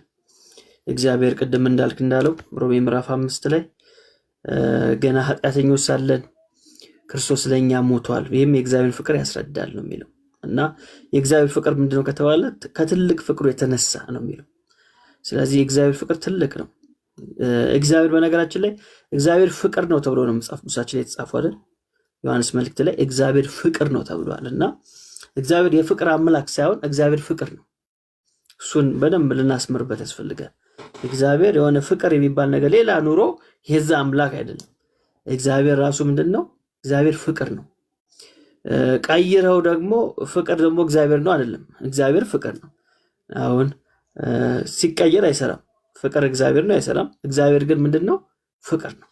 እግዚአብሔር ፍቅር ነው። ፍቅር እግዚአብሔር ነው የሚሉት እነሱ ራስታፈሪያን ናቸው። ዋን ላቭ ምናምን የሚሉ ሪሊጅን ምንድነው ና ሲባል ላቭ ነው ምናምን የሚሉት እነሱ ራስታፈሪያን ናቸው። እኛ ግን እግዚአብሔር ምንድነው እንላለን? ፍቅር ነው። ለምን ከተባለ እግዚአብሔር ፍቅር ብቻ ሳይሆን እውነትም ነው፣ ምህረትም አለው። እነዚህ ነገሮችን አስማምቶ የሚያደርግ ነው እግዚአብሔር እና እሱ ደግሞ ማለዳ ምንድነው? አዲስ ነው አይደል? ታማኝነቱስ ብዙ ነው። ምን ማለት ነው? ማለዳ ለእግዚአብሔር እኮ ማለዳ የሉም። ማለዳ ለአንተና ለእኔ ነው ያለን። ስለዚህ ማለዳ ጠዋት ስትነሳ እግዚአብሔር ምንድነው? አዲስ ነው። ምን ማለት ነው? የትላንትናውን ነገር ትቶልሃል ማለት ነው። አንተ ተኝተህ ስትነሳ ከትላንትና እንደተላቀቅ ሁሉ እግዚአብሔርም አንተ ካደረከው ነገር ሁሉ ምን አድርገዋል? አላቀዋል፣ ትቶልሃል። ስለዚህ ቸርነቱ ብዙ ነው፣ ታማኝነቱም ብዙ ነው። መቼ? ሁሌ ማለዳ። ጴጥሮስ ወንድሜ ቢበድለኝ ስንት ጊዜ ምህረት ላድርግለት አለ። ኢየሱስ መለሰለት አይደል? እስከ መጨረሻው ድረስ ምህረት እንዲያደርግለት ነገረው።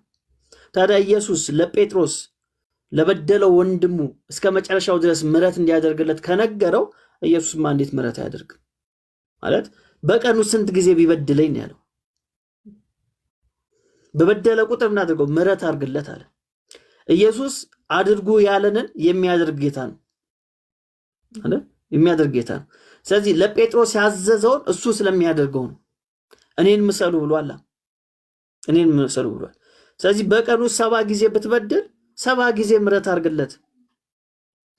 እንደው ማለት ያው ፐርፌክሽን ለማሳየት ነው ያ ቁጥር ጌታ የተጠቀሙ እንጂ በቀን ውስጥ መቼም ምን አይነት ሰው ሊሆን ነው? ሴጣንም እንደዛ የሚያደርግ አይመስለኝም። በቀን ውስጥ ለአንድ ሰው ሰባት ጊዜ በጣም ብዙ ነው፣ በጣም ብዙ ነው በቀን ውስጥ ማለት። በቀን ውስጥ ደግሞ ለ24 ሰዓት ሙሉ መቼም ሰው ላይ ይደክማል። ትተኛለህ፣ የተወሰነ ሰዓት ነው የምትንቀሳቀሰው። ከዛ ከምትንቀሳቀሰው ሰዓት ደግሞ አስበዋል 7 ጊዜ ብትበድል በጣም ከባድ ነው። እና እንደዛ እንኳን ቢሆን ምን አድርግለት ነው ያለው? ይቅርታ አድርግለት፣ ምሕረትን አሳየው አለ። ለምን ከተባለ ኢየሱስ ያን ስለሚያደርገው ማለት ነው። ኢየሱስ ያን ስለሚያደርገው እዚህ ማቴዎስ ላይ አንድ ደስ የሚል ቃል አለ። ማቴዎስ 14 ቁጥር 13 ላይ እንደዚህ ይላል፣ ኢየሱስም በሰማ ጊዜ ከዚያ ብቻውን ወደ ምድረ በዳ በታንኳ ፈቀቅ አለ። ሕዝቡ ሰምቶ ከከተሞቹ በእግር ተከተሉት። ወጥቶም ብዙ ሕዝብ አየና አዘነላቸው፣ ደዌያቸውንም ፈወሰ ይላል። አዘነላቸው፣ ከዛስ ደዌያቸውንም ፈወሰ። ኢየሱስ ደግሞ ምንድን ነው? ትላንትና ዛሬም እስከ ዘላለሙ ያው ነው። ስለዚህ ያኔ ያዘነው ኢየሱስ ዛሬም ያዝናል። ያኔ የፈወሰው ኢየሱስ ዛሬም ይፈውሳል። ያኔም ያዳነው ኢየሱስ ዛሬም ያድናል። ዛሬም የኢየሱስ ፍቅር ትኩስ ነው። ስለዚህ ልክ ጠዋት እንደዚህ ብላችሁ አስቡ።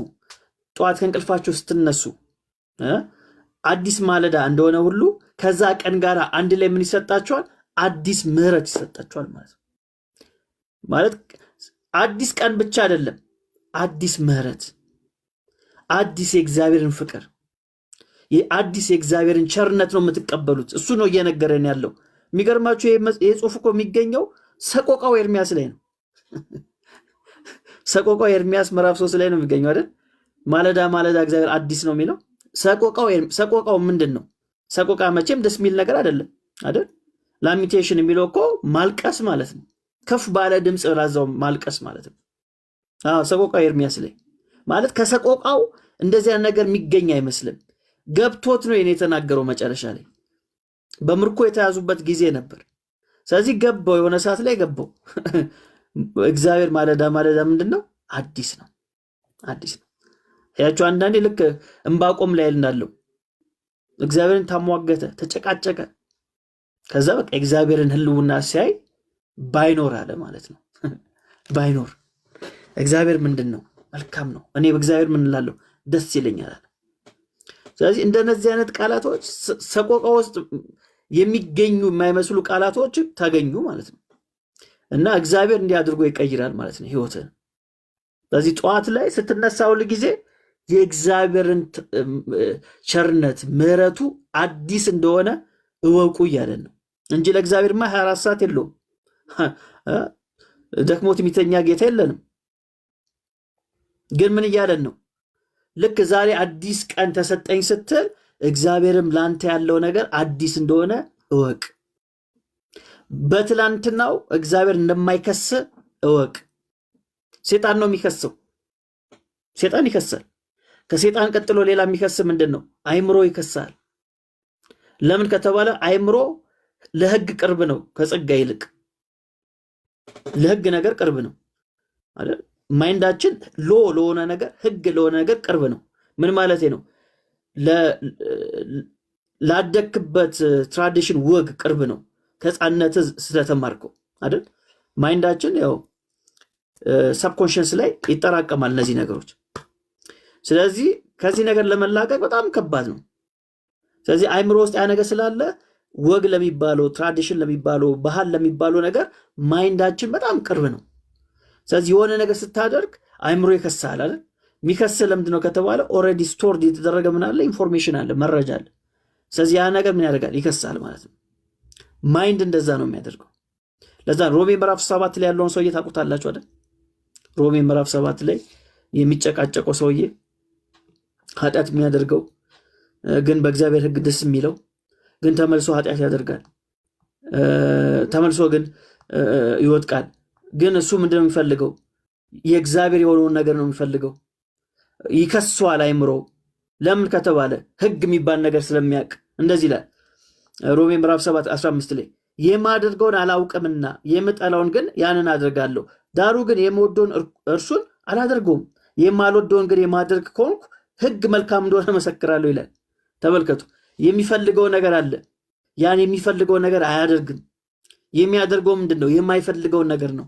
የምፈልገውን ነገር ማላደርግ ከሆነ የማልፈልገውን ነገር ማድረግ ከሆነ እንግዲያውስ እኔ ሳልሆን በእኔ ውስጥ ያለ ኃጢአት ነው እሱን የሚያደርገው አለ። በእኔ ውስጥ ያለ ኃጢአት። ታዲያ ለዚህ ለሞት ከተሰጠ ሰውነት ማን ያድነኛል ብሎ ይጠራል። ማን ያድነኛል?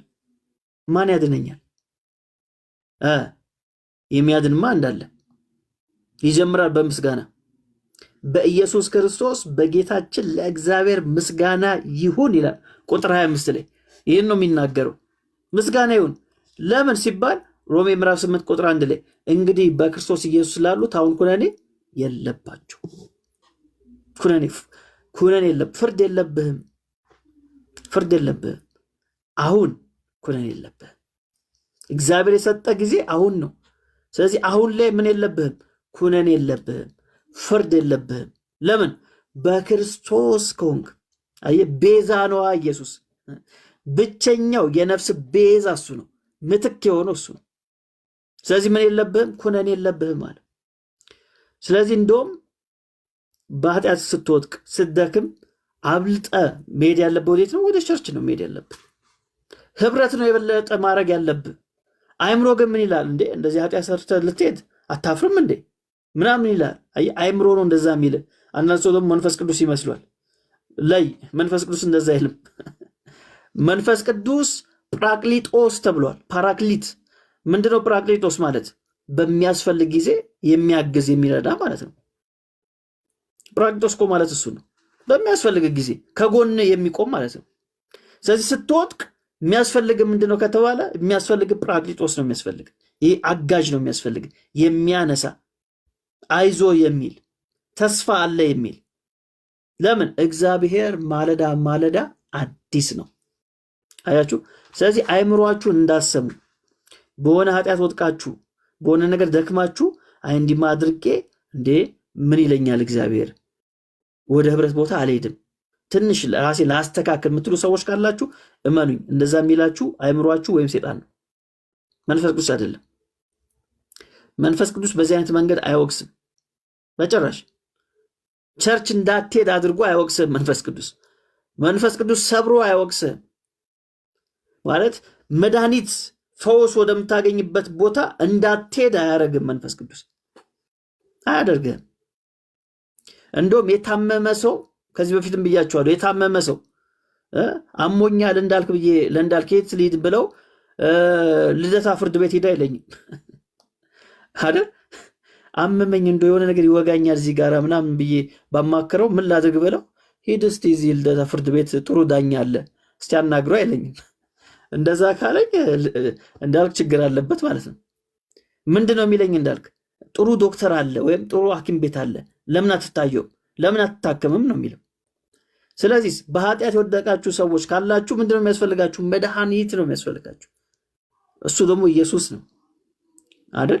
ያዕቆብ ላይ በነገራችን ላይ ብዙ ጊዜ ሚስኮት የሚደረገው ቨርስ እዛ ጋ የታመመ ሰው አለ፣ ሽማግሌዎች ከእናንተ ጠርታችሁ በጌታ ስም ይጸልዩለት፣ ኃጢአትም ሰርቶ ከሆነ ይፈወሳል ይላል። አንዳንድ በሽታዎች በኃጢአት ምክንያት የሚመጡ በሽታዎች አሉ።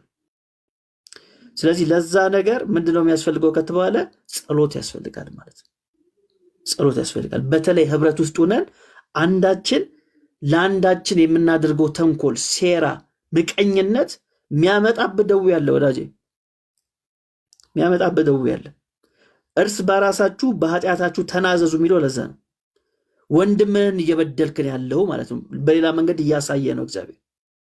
ስለዚህ ለዛ ነገር መፍትሄው ምንድነው ከተባለ ፈውስ ያስፈልጋል። አንድ ላይ ሆነ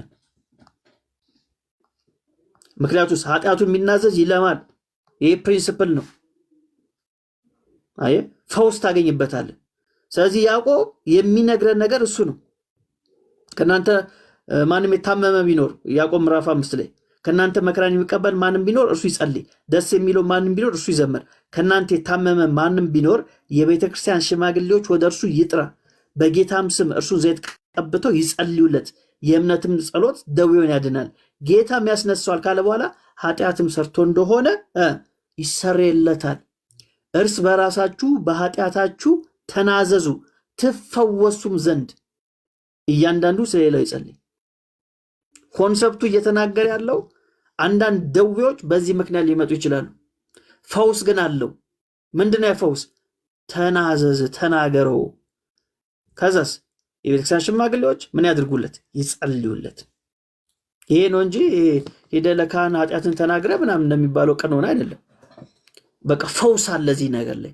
እግዚአብሔር ያዘጋጀው ነገር አለ። የቤተክርስቲያን መዋቅር አለ፣ ስርዓት አለ፣ ሲስተም አለ። እግዚአብሔር እንዲህ አድርጎ ሰርቷል። የራሱ የሆነ መንግስት ነች ቤተክርስቲያን። ስለዚህ ከዛ ነገር እንዳትሄድ የሚያደርግ ምንድነው ከተባለ ሴጣን ነው እንዳትሄድ የሚያደርግ። ስለዚህ የታመማችሁ ሰዎች፣ የደከማችሁ ሰዎች ምንድነው የሚያስፈልጋችሁ ከተባለ ዳኛ ሳይሆን የሚያስፈልጋችሁ፣ ፈራጅ ሳይሆን የሚያስፈልጋችሁ ምንድነው የሚያስፈልጋችሁ? ፈዋሽ፣ የሚያድን፣ የሚያክም፣ የሚጸልይላችሁ ሰው ነው የሚያስፈልጋችሁ። ስለዚህ አብስታችሁ ወደ ህብረት ቦታ መሄድ አለባችሁ። የበለጠ ወደ ጌታ መቅረብ ያለባችሁ ያን ጊዜ ነው። እረኛ በጉ እግሩ ቢሰበር ጥሎት እንደማይሄድ ሁሉ እናንተም በኃጢአት ብትወድቁ እረኛችን ኢየሱስ ክርስቶስ ጥሎን አይሄድም። ቤት ሀገር ያለ እረኛ ነው በጉ እግሩ ቢሰበር ጥሎት መሄድም። ጥሎት አይሄድም። ለተኩላ ሳልፎት ይሄዳል እንዴ? አይሄድም። መልካም የበጎች እረኛ ደግሞ ጌታችን መድኃኒታችን ኢየሱስ ክርስቶስ ነው። ስለዚህ ስትወድቅ የሚያነሳ የሚደግፍ፣ ለዛውም የተሰበረ በግ የበለጠ ምን ይሰጧል? እንክብካቤ እኮ ይሰጧል። የበለጠ ይሰጧል። የሆነ የታመመ ሰው እኮ ሲኖር የበለጠ እንክብካቤ ይሰጧል አይደል? የበለጠ እኮ የሚሰጠው ምግብ ምን ይደረግልህ ምናምን ይባላል። ምን ያስፈልጋል ምናምን ይባላል። አይ የበለጠ እንክብካቤ ነው የሚሰጥ እንደው። ስለዚህ የወደቃችሁ ሰዎች፣ በኃጢአት ውስጥ ነኝ ብላችሁ የምታስቡ ሰዎች፣ በሱስ ውስጥ ነኝ ያላችሁ ሰዎች ካላችሁ ጌታ እናንተን የበለጠ ሊንከባከባችሁ ታማኝ ነው። የበለጠ ማለት ነው። የበለጠ ሊንከባከባችሁ፣ የበለጠ ምሕረቱን ይሰጣችሁ። ለዛ ነው ኃጢአት በበዛችበት የእግዚአብሔር ጸጋም ትበዛለች ነው፣ ትበዛለች። ስለዚህ ይሄ ጸጋ አለን፣ ይሄ ምሕረት አለን፣ ተስፋ አለን። ጸጋ ይብዛላችሁ።